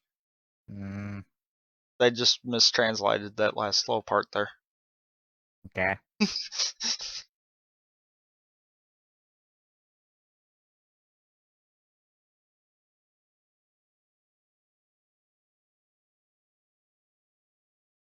Because of meta-contextual bullshit.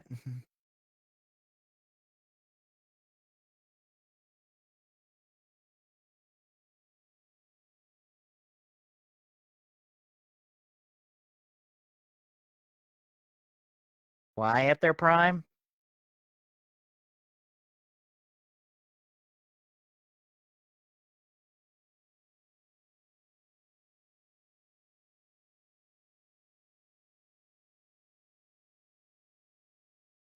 Don't you guys have access to the Time Ranger powers? Because, you know, you could just use those to go back in time. It's not like we have to drag Dino into here. Speaking of Dino, hi.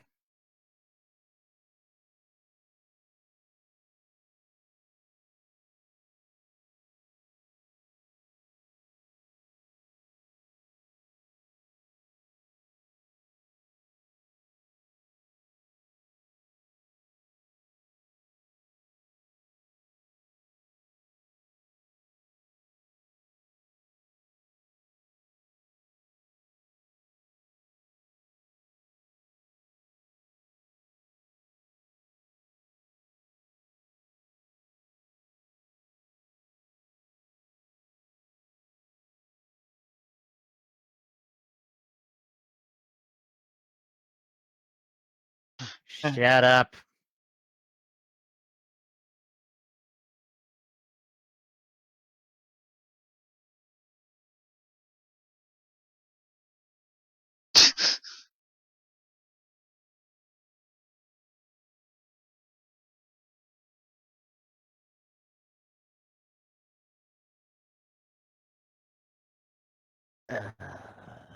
Ladies and gentlemen, the heroes that protect the timeline.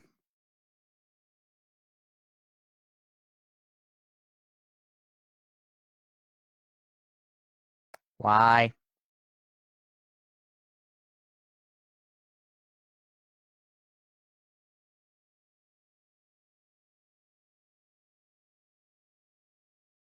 Meta-contextual bullshit involving the time slot the two shows were in.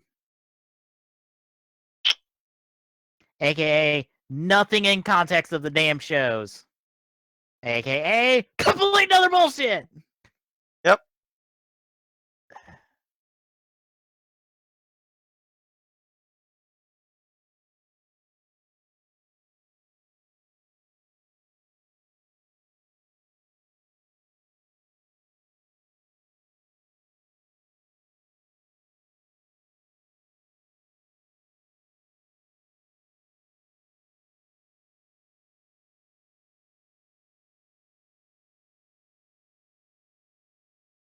Meanwhile, I'm sure the four of them are like, what in the fuck did we step into? Pretty much. Kaito, I'm sure, knows, but the rest of them are just like, who the fuck are these people?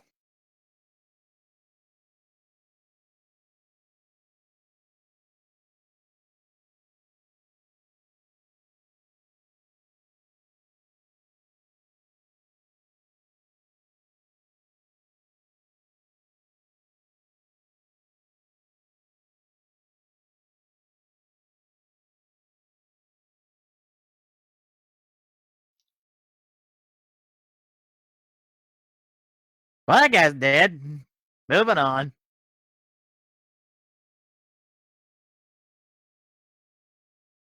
From who and where?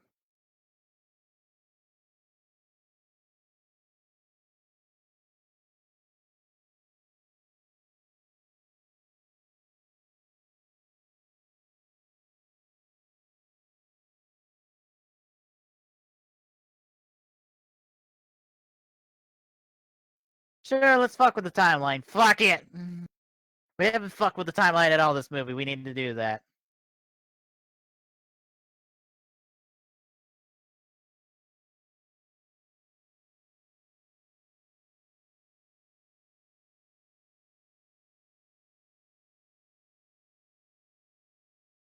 I do love how the Dagger Rangers just showed up in SWAT mode, like, oh, we came for a fight.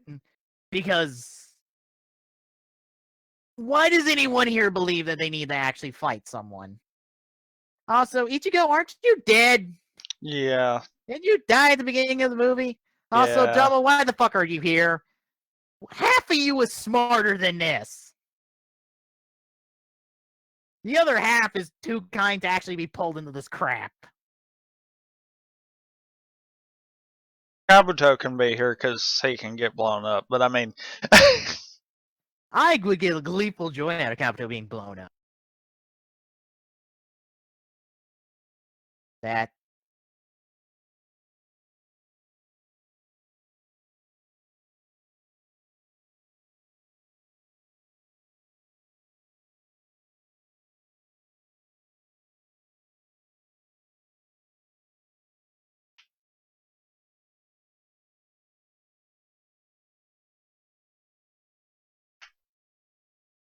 Like, I just wonder, like, how the fuck did anyone know to be here?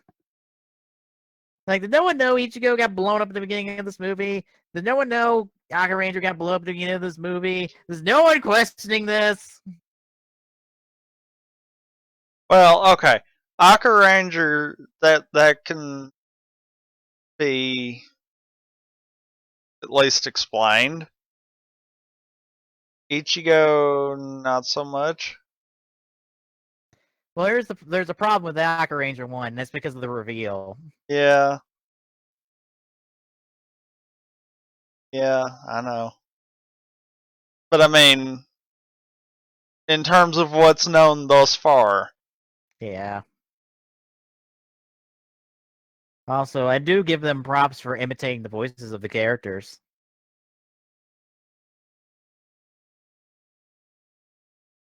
Aren't you dead?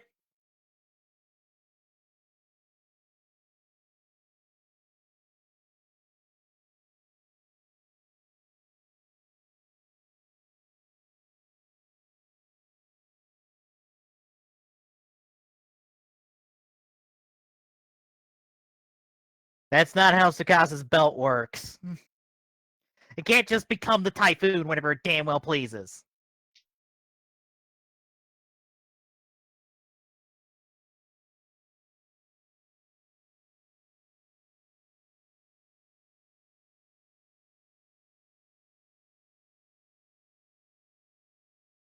So you just have those people left?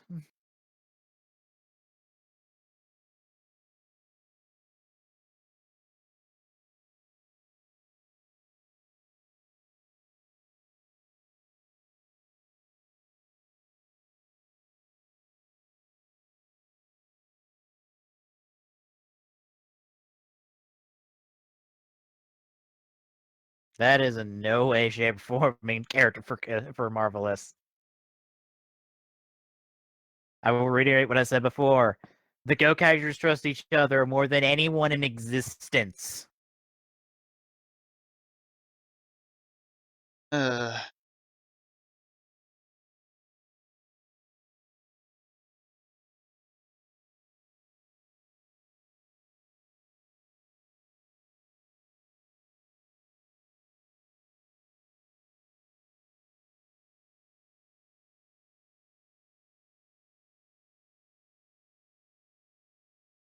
No one gonna really try to stop him.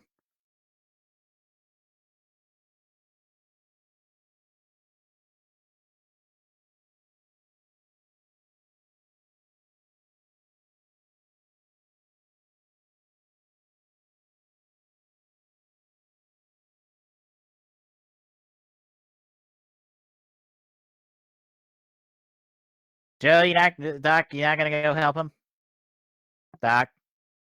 Doc, you have you're a Gokaiger. You could go help, like right now, like at any point now.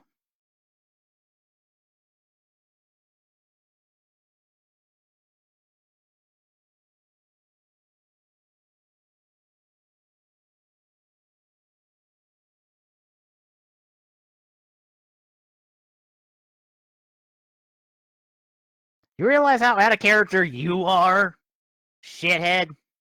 no, he's right in character at times. Yeah. Because you can't tell me Tsukasa cannot be that kind of person at times. Oh, he can. Yeah.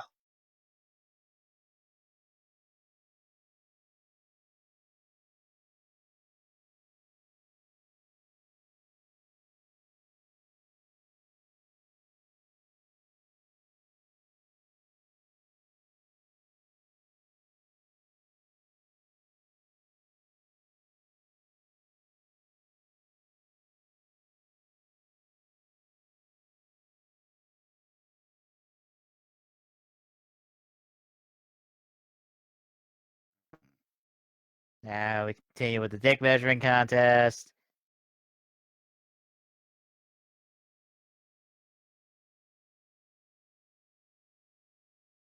Meanwhile, in the world of bullshit,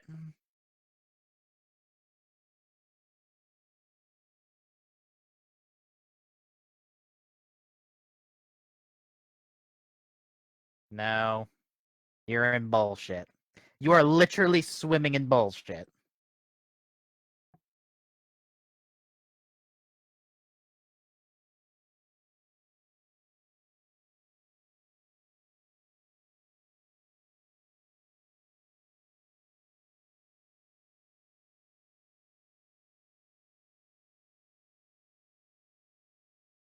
Hi, AG.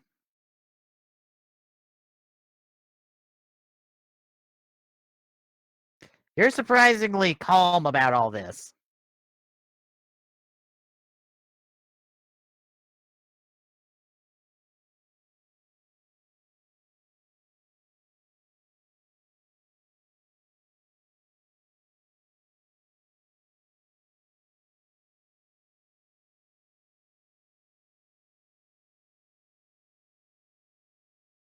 You missed one. He's over there. You kind of shot him when he shot Hina.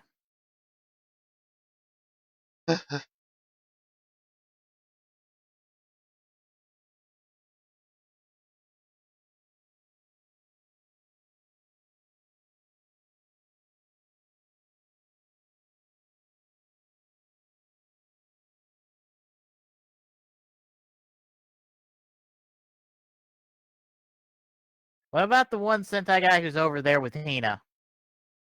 And you know, the two that are laying on the ground right now, Yep. it shouldn't be at 0. Just Mm-hmm. saying.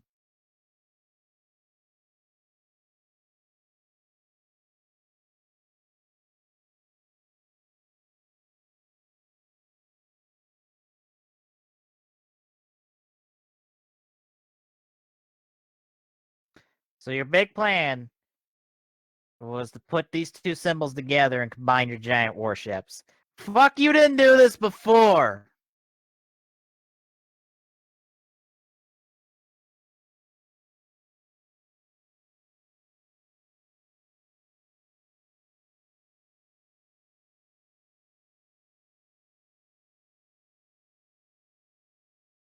Oh, by the way, let's pile on that bullshit.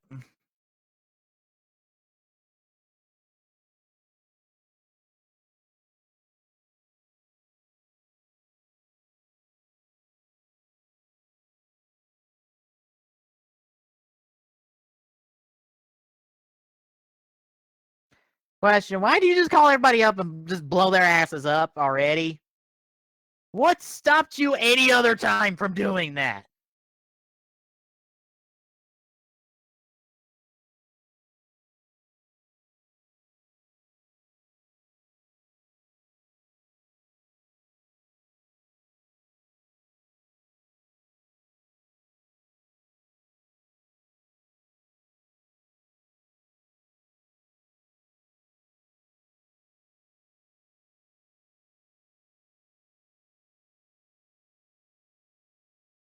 By the way, Hina, I gotta leave you to watch this entire battle alone. Hope no one tries to kill you.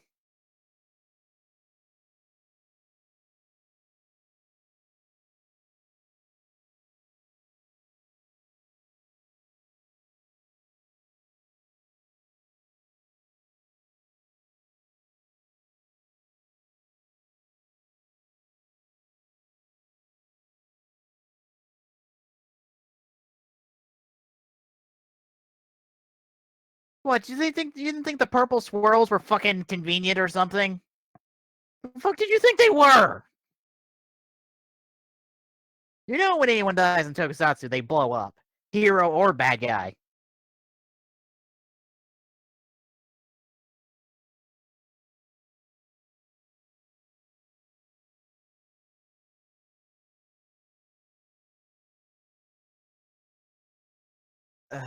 I'm not in the mood for a Tsukasa bullshit speech. Shut up, Tsukasa, and just transform Arteru.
Well, you changed sceneries real quick.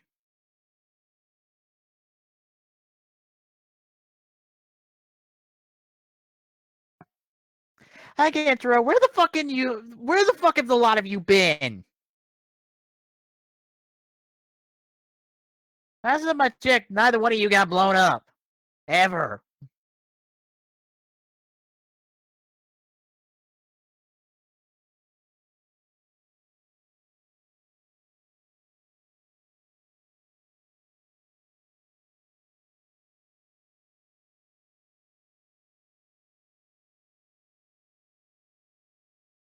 By the way, there was a director's cut for this film, but they never released it. And there is footage that exists that isn't in this cut of the film. There is a team up attack with Double and in one of the Sentai teams. I don't know which one.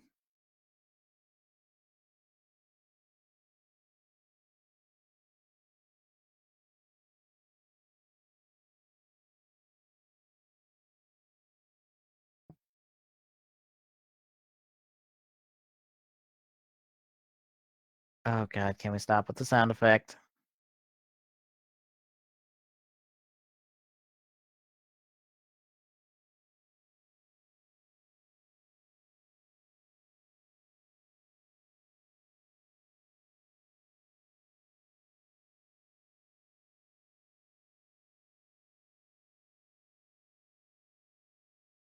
Yes, this is very impressive.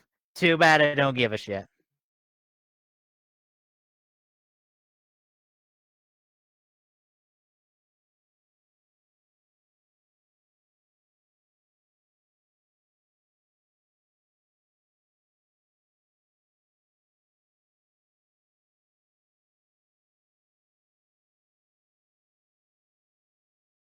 Still don't give a shit.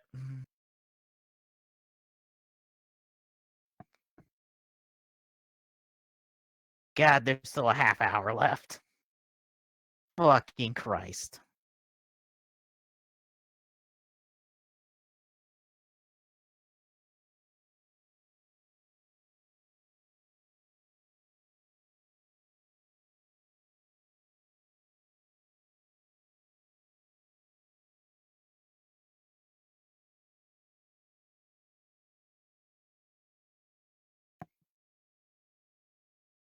Love the green screen of people just flying in everywhere. Totally doesn't look like the fakest thing in existence.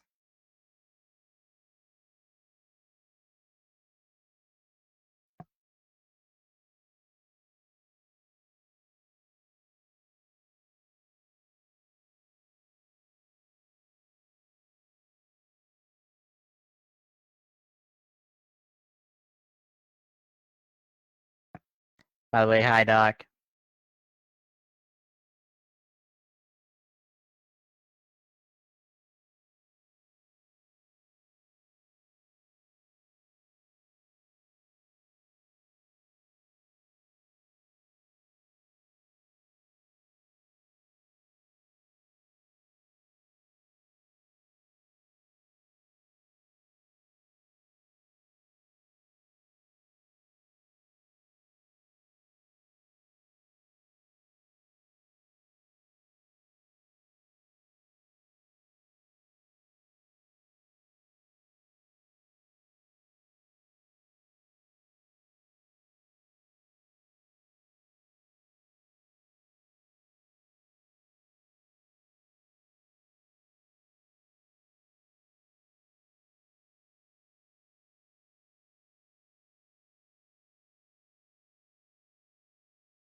At least I acknowledge that.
God, they're blowing up people fucking left and right in this damn film.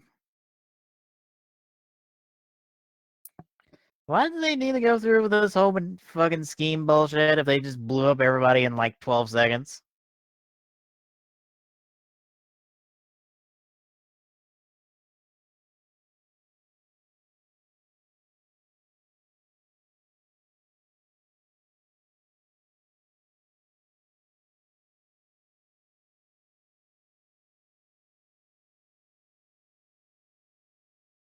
Well, good thing this battle's nearby where their base is, I guess.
By the way, in this dick measuring contest, Kaito is going to steal that competition. For he has the biggest dick of them all.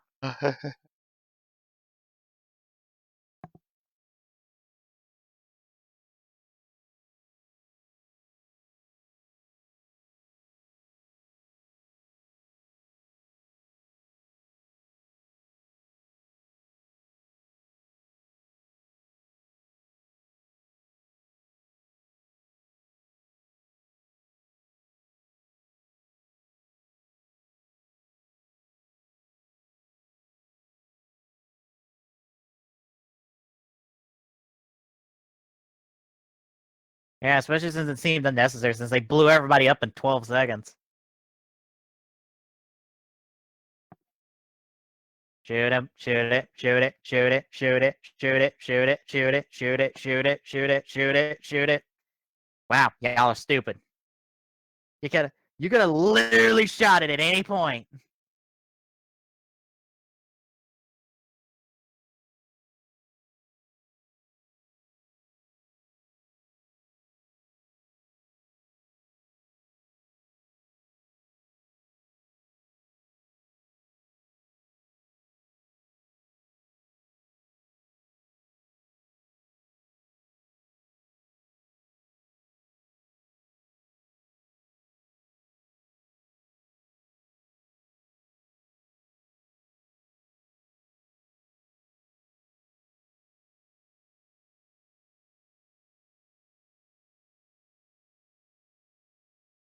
Well, they're dead.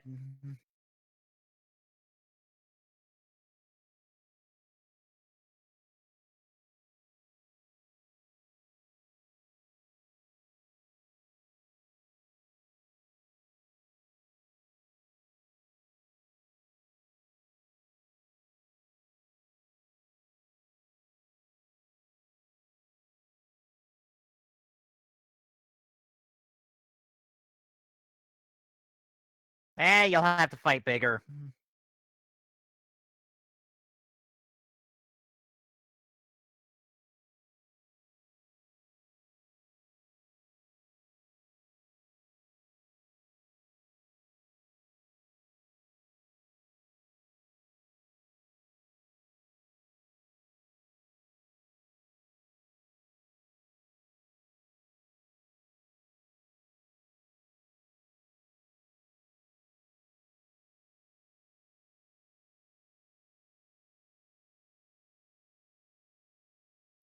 And Yoko takes a spill out because somebody's got to make room for Forze, and Yoko loses because she gets to have reference.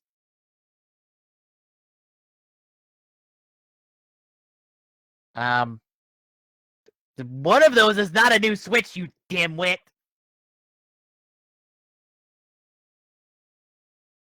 And that second one will not exist for a few episodes.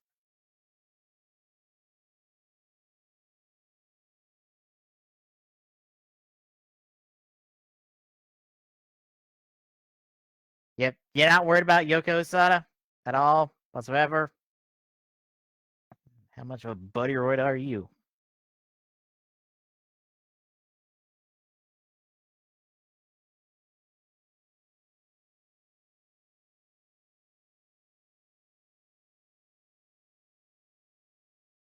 That I guess the Switches will just work.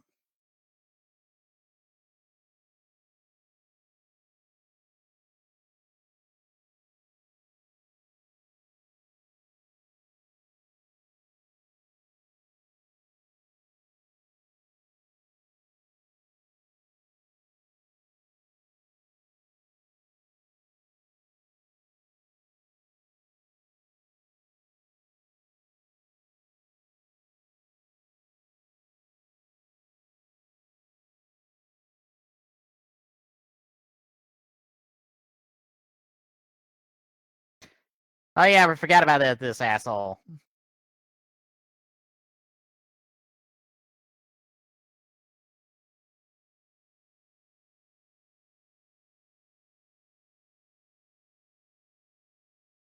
What?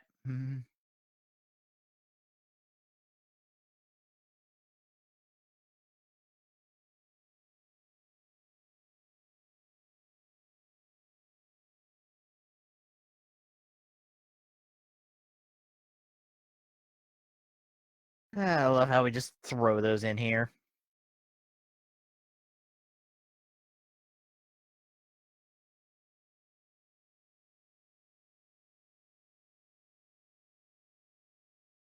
And we do this only to shove them all in the fucking Gokai Galleon Buster and just shoot him.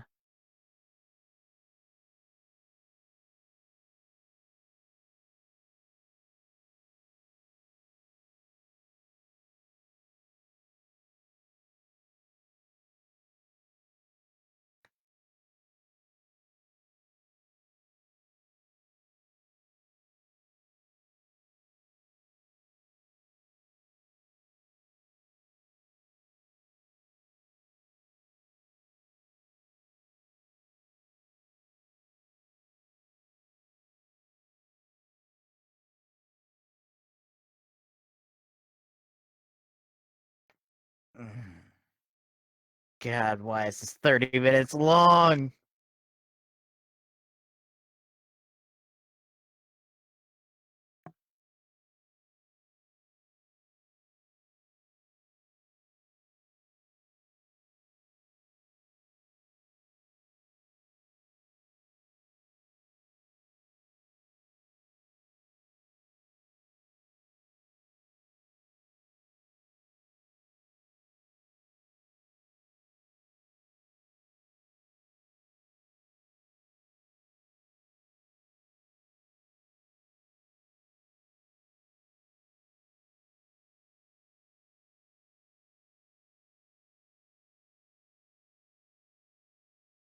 Up, the end's dead.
Piss off. No one gives a shit about who you are anymore.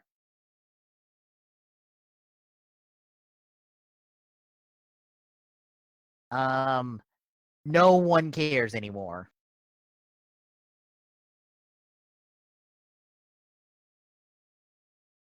Literally no one cares anymore.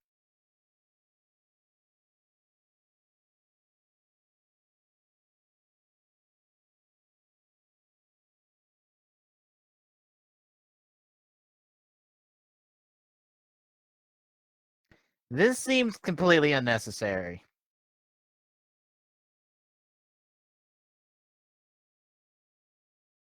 You could have swung around any of the like 3 planets you passed there.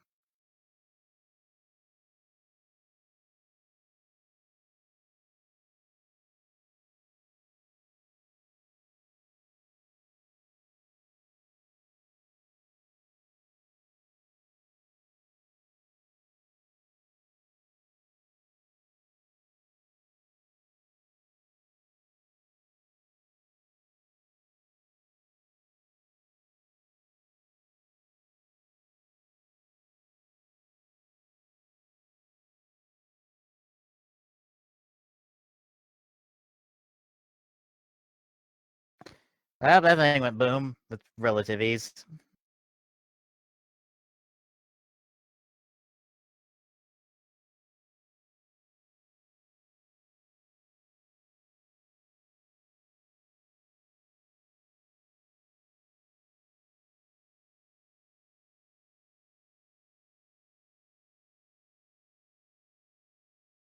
Oh, thank God the movie's almost over.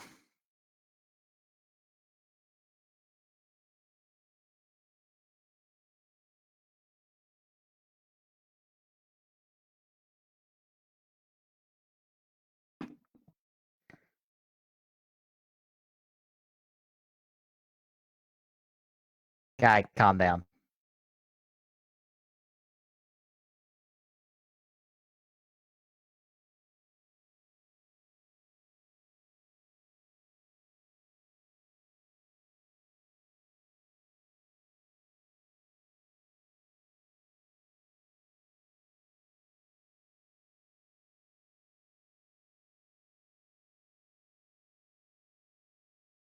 Yeah, they helped you out once, and you'll help them out in the future battle.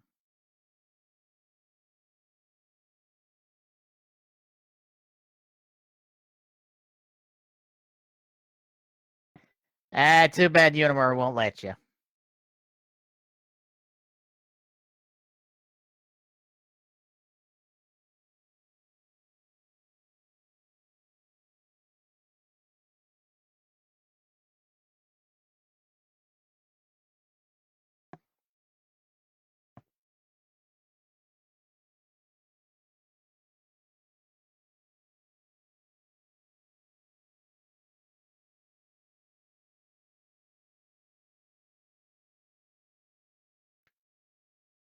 I guess he just decided to swap jackets.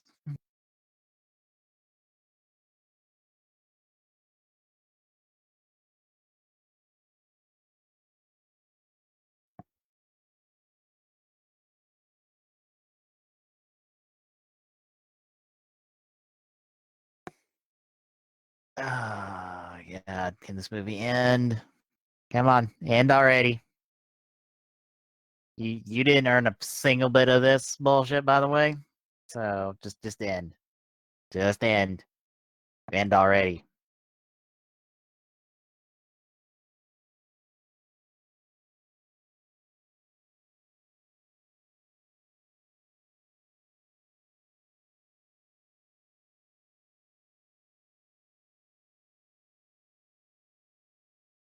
Probably getting a well-deserved kick in the head.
God, the credits are rolling. Can we end?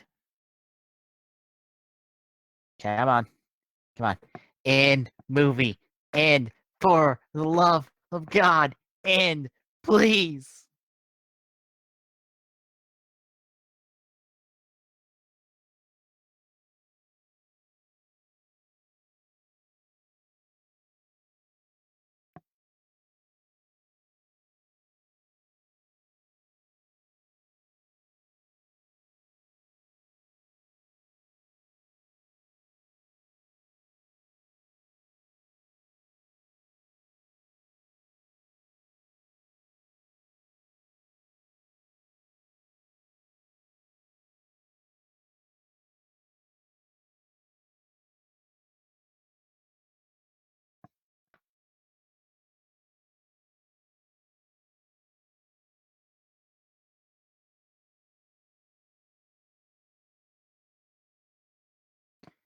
Oh, thank God this movie's over.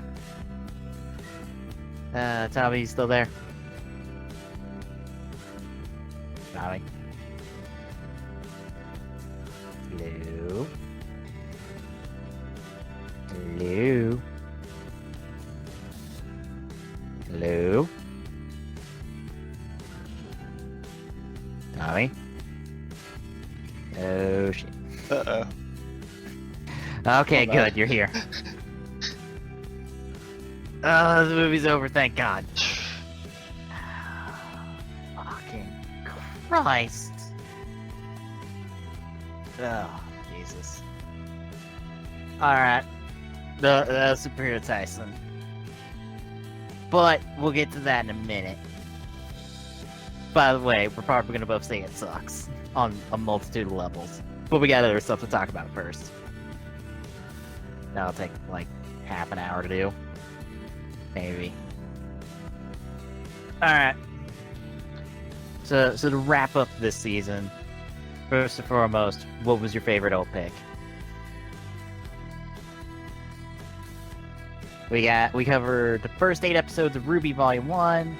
We covered the first 2 episodes of Captain and the Game Master. We covered the first 2 episodes of the Pokemon anime. We covered the first 2 episodes of the F-Zero anime. And we covered the first 2 episodes of Ghost on a rewatch, essentially. But what were your favorite picks? Or what's your favorite? Honestly, there's not really much to compare it by. Hey, Ruby. And I'm sure you're probably in the same boat. To be honest, you know what? I'll say that, and I'll give a second to the F-Zero anime. Ghost was good, but unfortunately, my opinion of Ghost is soured because of the 30+ episodes I've watched after that. So, Fair point. and Pokemon was not that good out of the gate, and Captain N was like hot garbage. So, that's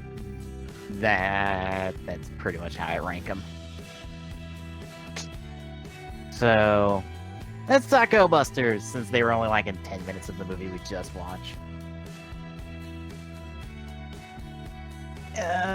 You wanna just like quickly run through your thoughts on characters? Since we ain't got that many characters to talk about, really. First up, Hiramu, and I'm gonna throw in the Buddy Royd in this conversation as well, and throw in Cheetah. Nick. How'd you feel about the 2 of them?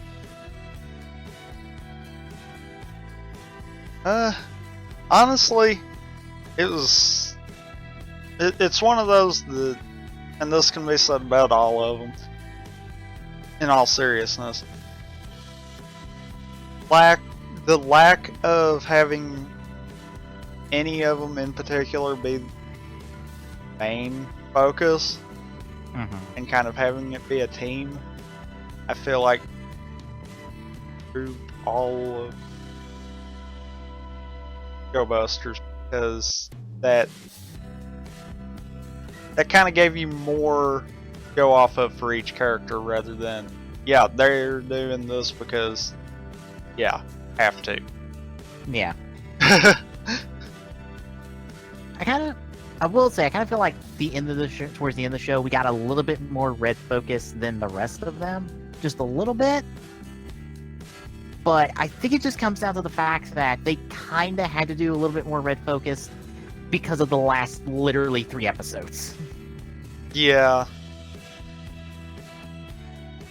So overall, I think it kind of balances itself out.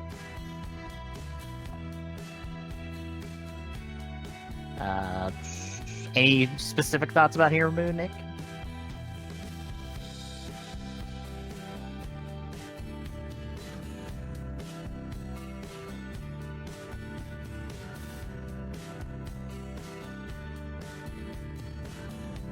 Not really right offhand. Okay. I guess we'll just move on to Ryuji and Gorosaki. I'll say this much about Ryuji. He had the best, yet the worst weak point, and the fact that it's the best one because it actually, is worthwhile and not stupid, but it's the worst because it's the most likely to get the rest of the team killed. Very true. Like, mine overheats and turns me into fucking just psycho killer. Jesus. But I liked Ryuji's role in the show of essentially the big brother of the team, and it worked well. I felt like. Yeah, and it kind of even... It's like that role went a step further, really. Especially with his and Korizaki's relationship kind of deal. Because he was even kind of like big brother to him too. Yeah. Alright. Guess we can move on to Yoko and Asada. You know what? She's one of the better female Sentais we've had the last couple of years. She got plenty of focus. She had her arc. She kind of grew up with the show a little bit. And hell, she'll get to be the star of fucking Zed next year from It's not much to brag about. I know. I will say, I think I like her and Usada's relationship more than any other Bojaroid relationship besides Jin and Jay. But I also liked how she had a bit of a relationship with Jin and with Jay. And weirdly enough, she seems like the closest one to Jin in a weird way. Like, I feel like there's a bit of a relationship there, or at least a story, or like an arc between the two of them, that I feel like you could explore a little bit more in the show, since Jay or Jin did know her mother, and it would have been interesting to see maybe him imparting some knowledge about her, or Yoko learning about her through him. We didn't get that much. Yeah. It's like it was there, but they didn't go farther with it.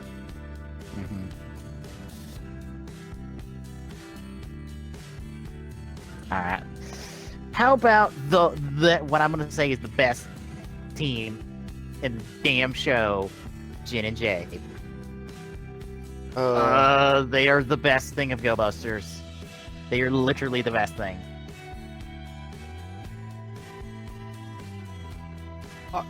There's no argue there. Not at all.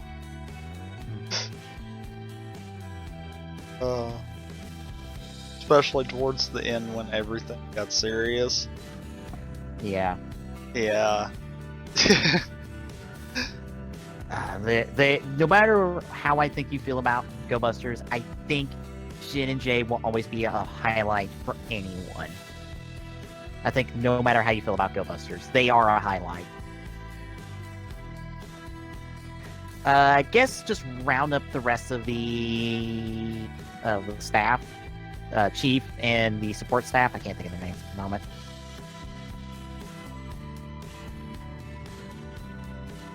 Takeshi, Toru, and Miho. They were good support staff, and I like them. It felt like they were more than just the support staff, though. And I might as well throw in Hiromu's sister in this as well, because fuck it. Throw him in there. We had a good small group of side characters, or a good small group of supporting characters, and it worked. And it's nice that we could literally introduce a one-off support character and have them disappear back into the background because we don't need them to show up again. They're just someone who works there. We didn't get it that often, but it worked. Yeah.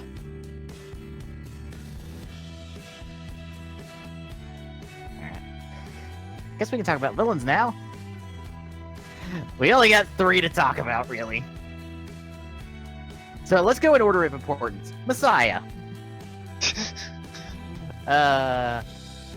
He was certainly a thing that if they adapted this, I could totally see him being the same bad guy that was in RPM.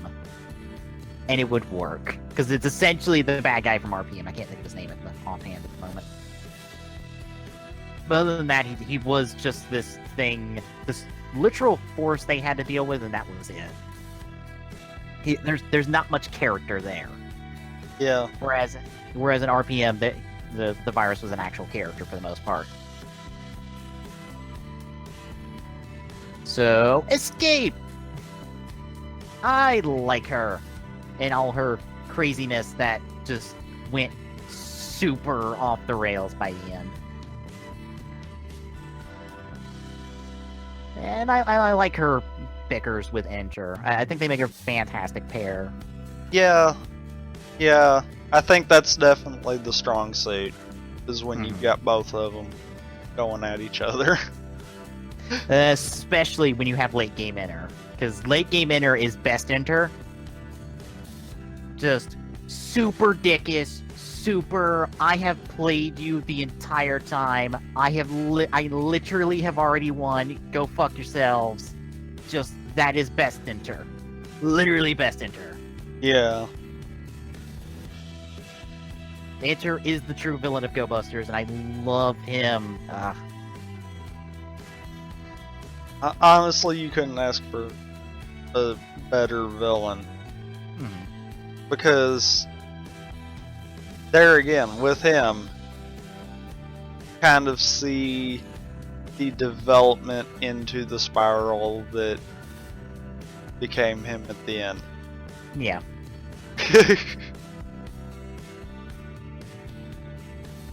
Yeah, I want to say Enter's one of the better Sentai villains we've had. I will say he's honestly better than just about anyone we got in Gokaiger. Because I'll be flat honest, the main Gokaiger villains are not that good. They're fantastic in the fact that the Gokaigers literally mop the floor with them in the end, and it's glorious to see.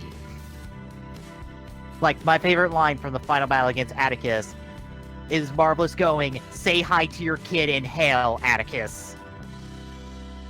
Literally just outright tells him, "Go say hi to your kid in hell." Because we already killed him. So I'm just like, yes. Well. But he's, yeah.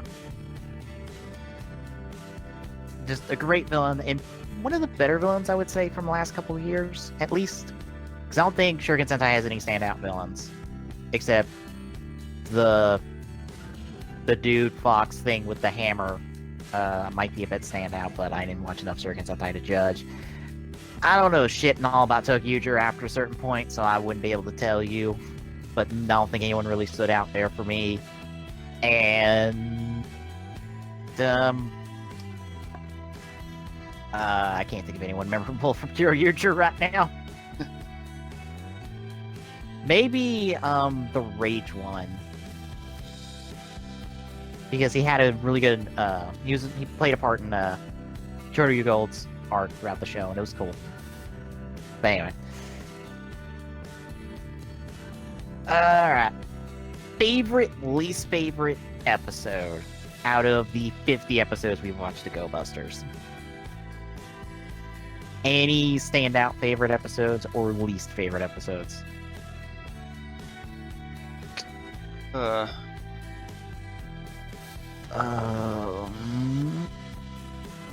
Looking for a least.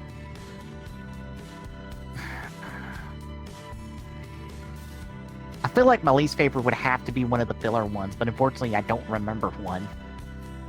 And we had filler episodes, but I can't remember which ones they were. Yeah, but that's what's bad though. Really, even the filler did help progress the story. Yeah. Just inadvertently kind of deal.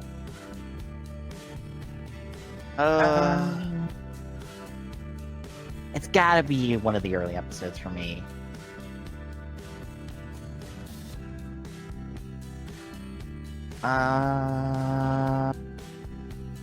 Honestly, I don't know.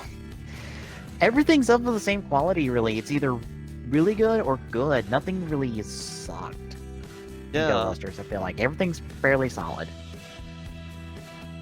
Which gets the favorite, and I'm like, I'm gonna limit myself by not picking a finale because we got like 3 2-part finales in this damn show, and I'm not gonna pick with those. Even though that takes out some of the best episodes of the damn show. Oh, you know what my least favorite episode is? Why the do first I have... half of the first half of the Lio stuff. Ah. Because that just Yeah. it seemed they forced Lio having a conflict, or forced this whole conflict that didn't really exist to begin with. I felt like they could have done it better. Yeah. Yeah.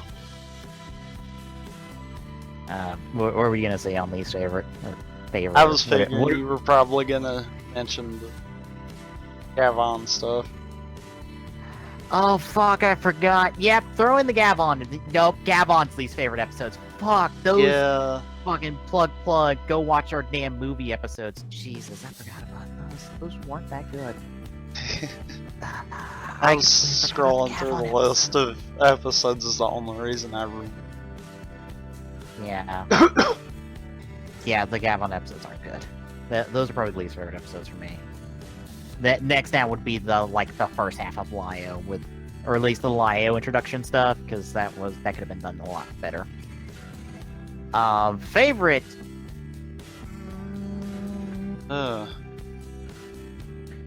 I might go with. I can't think of the episode number, but the Powered Custom introduction. Because it had all the right hallmarks of introducing Powered Custom.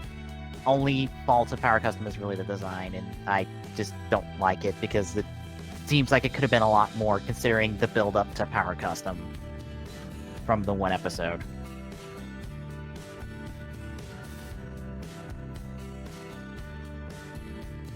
I mean, other than that, then maybe the first time we got Go Buster O, that episode, because that was a neat little thing they did to introduce Go Buster O, and I appreciate that.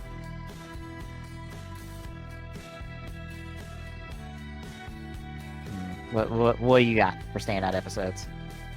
Or standout favorite, however you want to call it. I don't know. It's like... Because that's one of those that's like you said, it's either really good or good for the most part. Mm-hmm. Yeah. Alright. So, how would we rank the finales? I went back through and I made sure to get the correct finales. So we had Finale 1, 2030. That was the first time we killed Messiah. And technically we killed Enter, as we blew up Enter in that 2-part episode. And we killed off, like, everyone, all of their families, essentially. Yeah, that kind of dark ending of an episode. It's also the one that Overtime has Star Fox subs for. 4344, essentially the shutdown of Messiah for a second time, along with the proper destruction of the escape that we know and love, before she essentially got turned into Enter's little pet he sent out after things. It's also essentially the Christmas episodes. And finally, 4950, the actual finale of Go Busters, the final showdown against Enter, the final trip to the subspace, and just the final finale. How would you rank them from best to worst?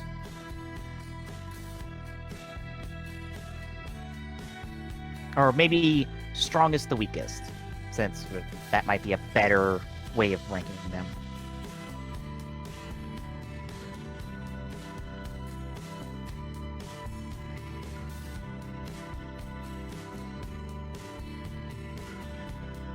Personally, I kind of want to feel like the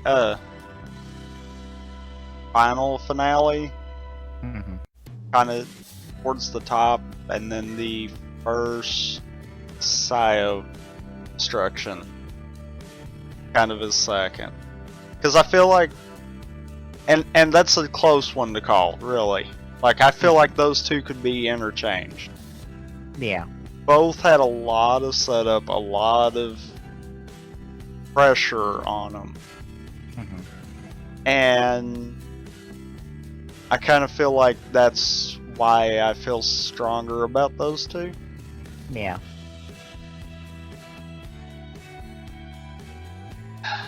Yeah, I'd have to go probably that way.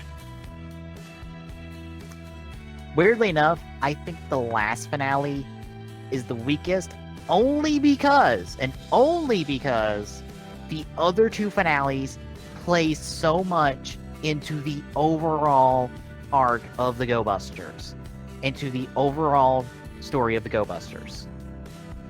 The first finale pretty much centered on them trying to rescue their parents, realize they can't rescue the parents and they have to kill them in order to stop Messiah, and then they have to make that decision. Finale 2 has them trying to prevent what happened to them from happening to other people, literally on the anniversary of when that happened. That's the only reason I'm going to say the final finale is the weakest of the three, is because it didn't play into that overall part.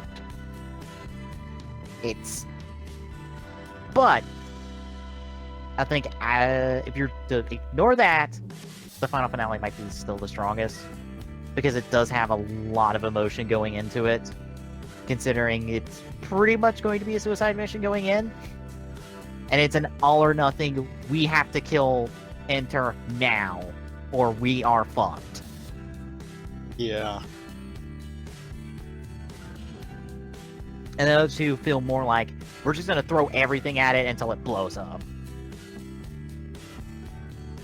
So yeah, I still feel like all three finales are fairly strong. It's just weird to have to feel like this show has 3 two-parters that could literally be the end of the show.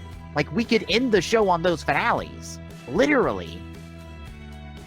And we don't, and we keep going, but we don't ignore the fact that those finales happen. I think the second finale, not so much. Yeah. Because there was still the rest of the Messiah cards floating around. Yeah. But, yeah, definitely the fact that there is 2 finales that at either point the show could have ended. Mm-hmm. Yeah, Hell, that second one, I'm not at the whole, the show could have just walked away right there and been fine. Because there would have been questions left out there.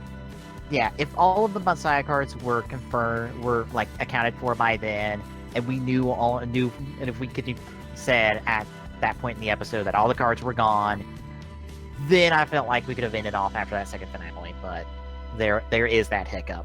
Yeah. But it still feels like this could have been an end if the situation was different. I feel like if they wanted that to be the finale kind of deal, they could write something in to where when they destroyed Messiah the second time, that also destroyed any remaining cards.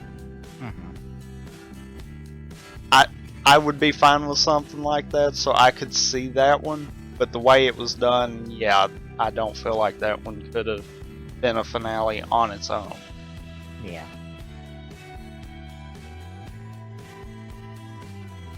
Yeah, Go Busters, really good, really strong overall. So, any thoughts on the season? Any overall feelings we got?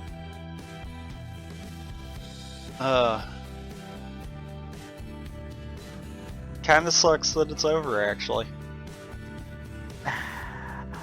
You know what's bad is, like, this is the second to last Sentai series that's been going so far that's been pretty good.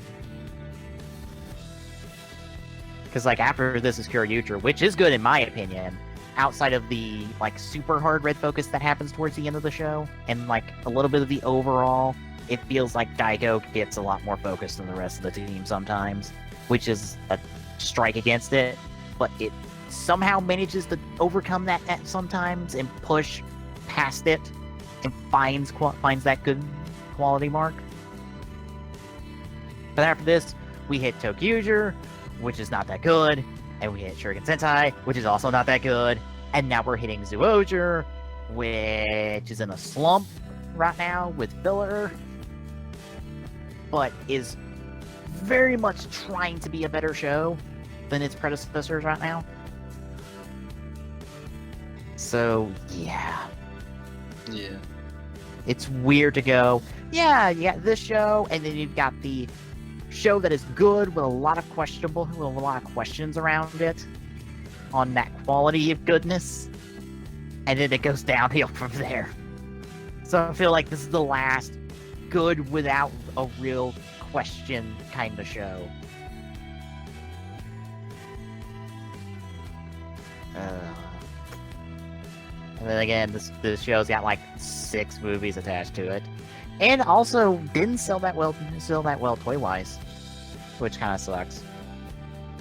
Which that makes you wonder if that's why all the movies are attached to. Well, technically, like, they just technically was 6 movies attached to it. The first movie was technically just their first cameo, just the usual cameo, and that's Gokaiger Gavon. Right. Super Tyson was kind of just an out of nowhere kind of thing that Go Busters is attached to. Then you have their standard solo film, and then the team up film with their predecessors and then their successors. The only other film that's attached to them, like outside of their normal bunch, and actually there's 2 more films. There's 2 films that attach them outside of the normal run-of-mill films, would be Zed, which technically Yoko and Usada is the only ones that really show up for that film. And then their V Cinema film, where they team up with themselves from an alternate dimension.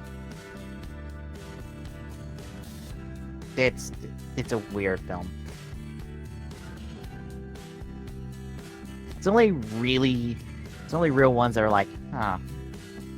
Yeah, the Go Busters didn't sell that well. That's kind of why Toei counts it as a fail. But the biggest reason why Go Busters failed as a toy line is because there's no gimmick. There's no gimmick in the toys, so there's no reason to collect them. If you're a fan of the show, you get the toys. If not, well, you just get what you want and don't get anything more. There's no gimmick. There's no collectible gimmick like there is for Kyoryuger and Shuriken Sentai and Tokyuger and Zyuohger and before this Gokaiger. So it was kind of fucked on that end. All it had really was the mechs and the transformation stuff and the roleplay toys, and that was it. It didn't have that much else toy-wise.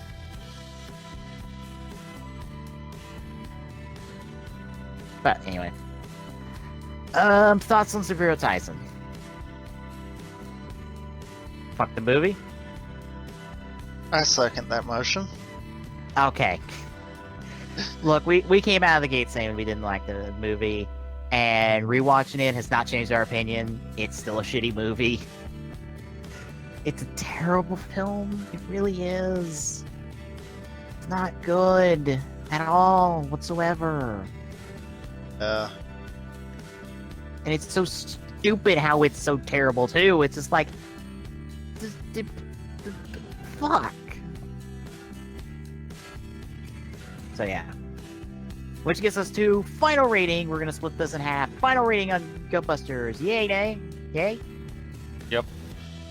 Go watch it. Have fun. Super Tyson. Nay, don't watch it. Don't watch it. Don't watch this movie ever. Ever again if you watched it with us. Unless you just really want to be aggravated. And if you're gonna do that, I just say fuck it. Watch the the quadrilogy of films. Just get them all out of the way, just so you can say you've watched them all.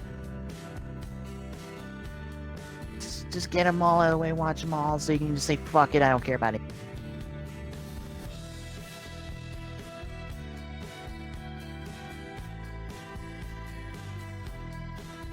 Anyway, any other final thoughts before we end off for the season?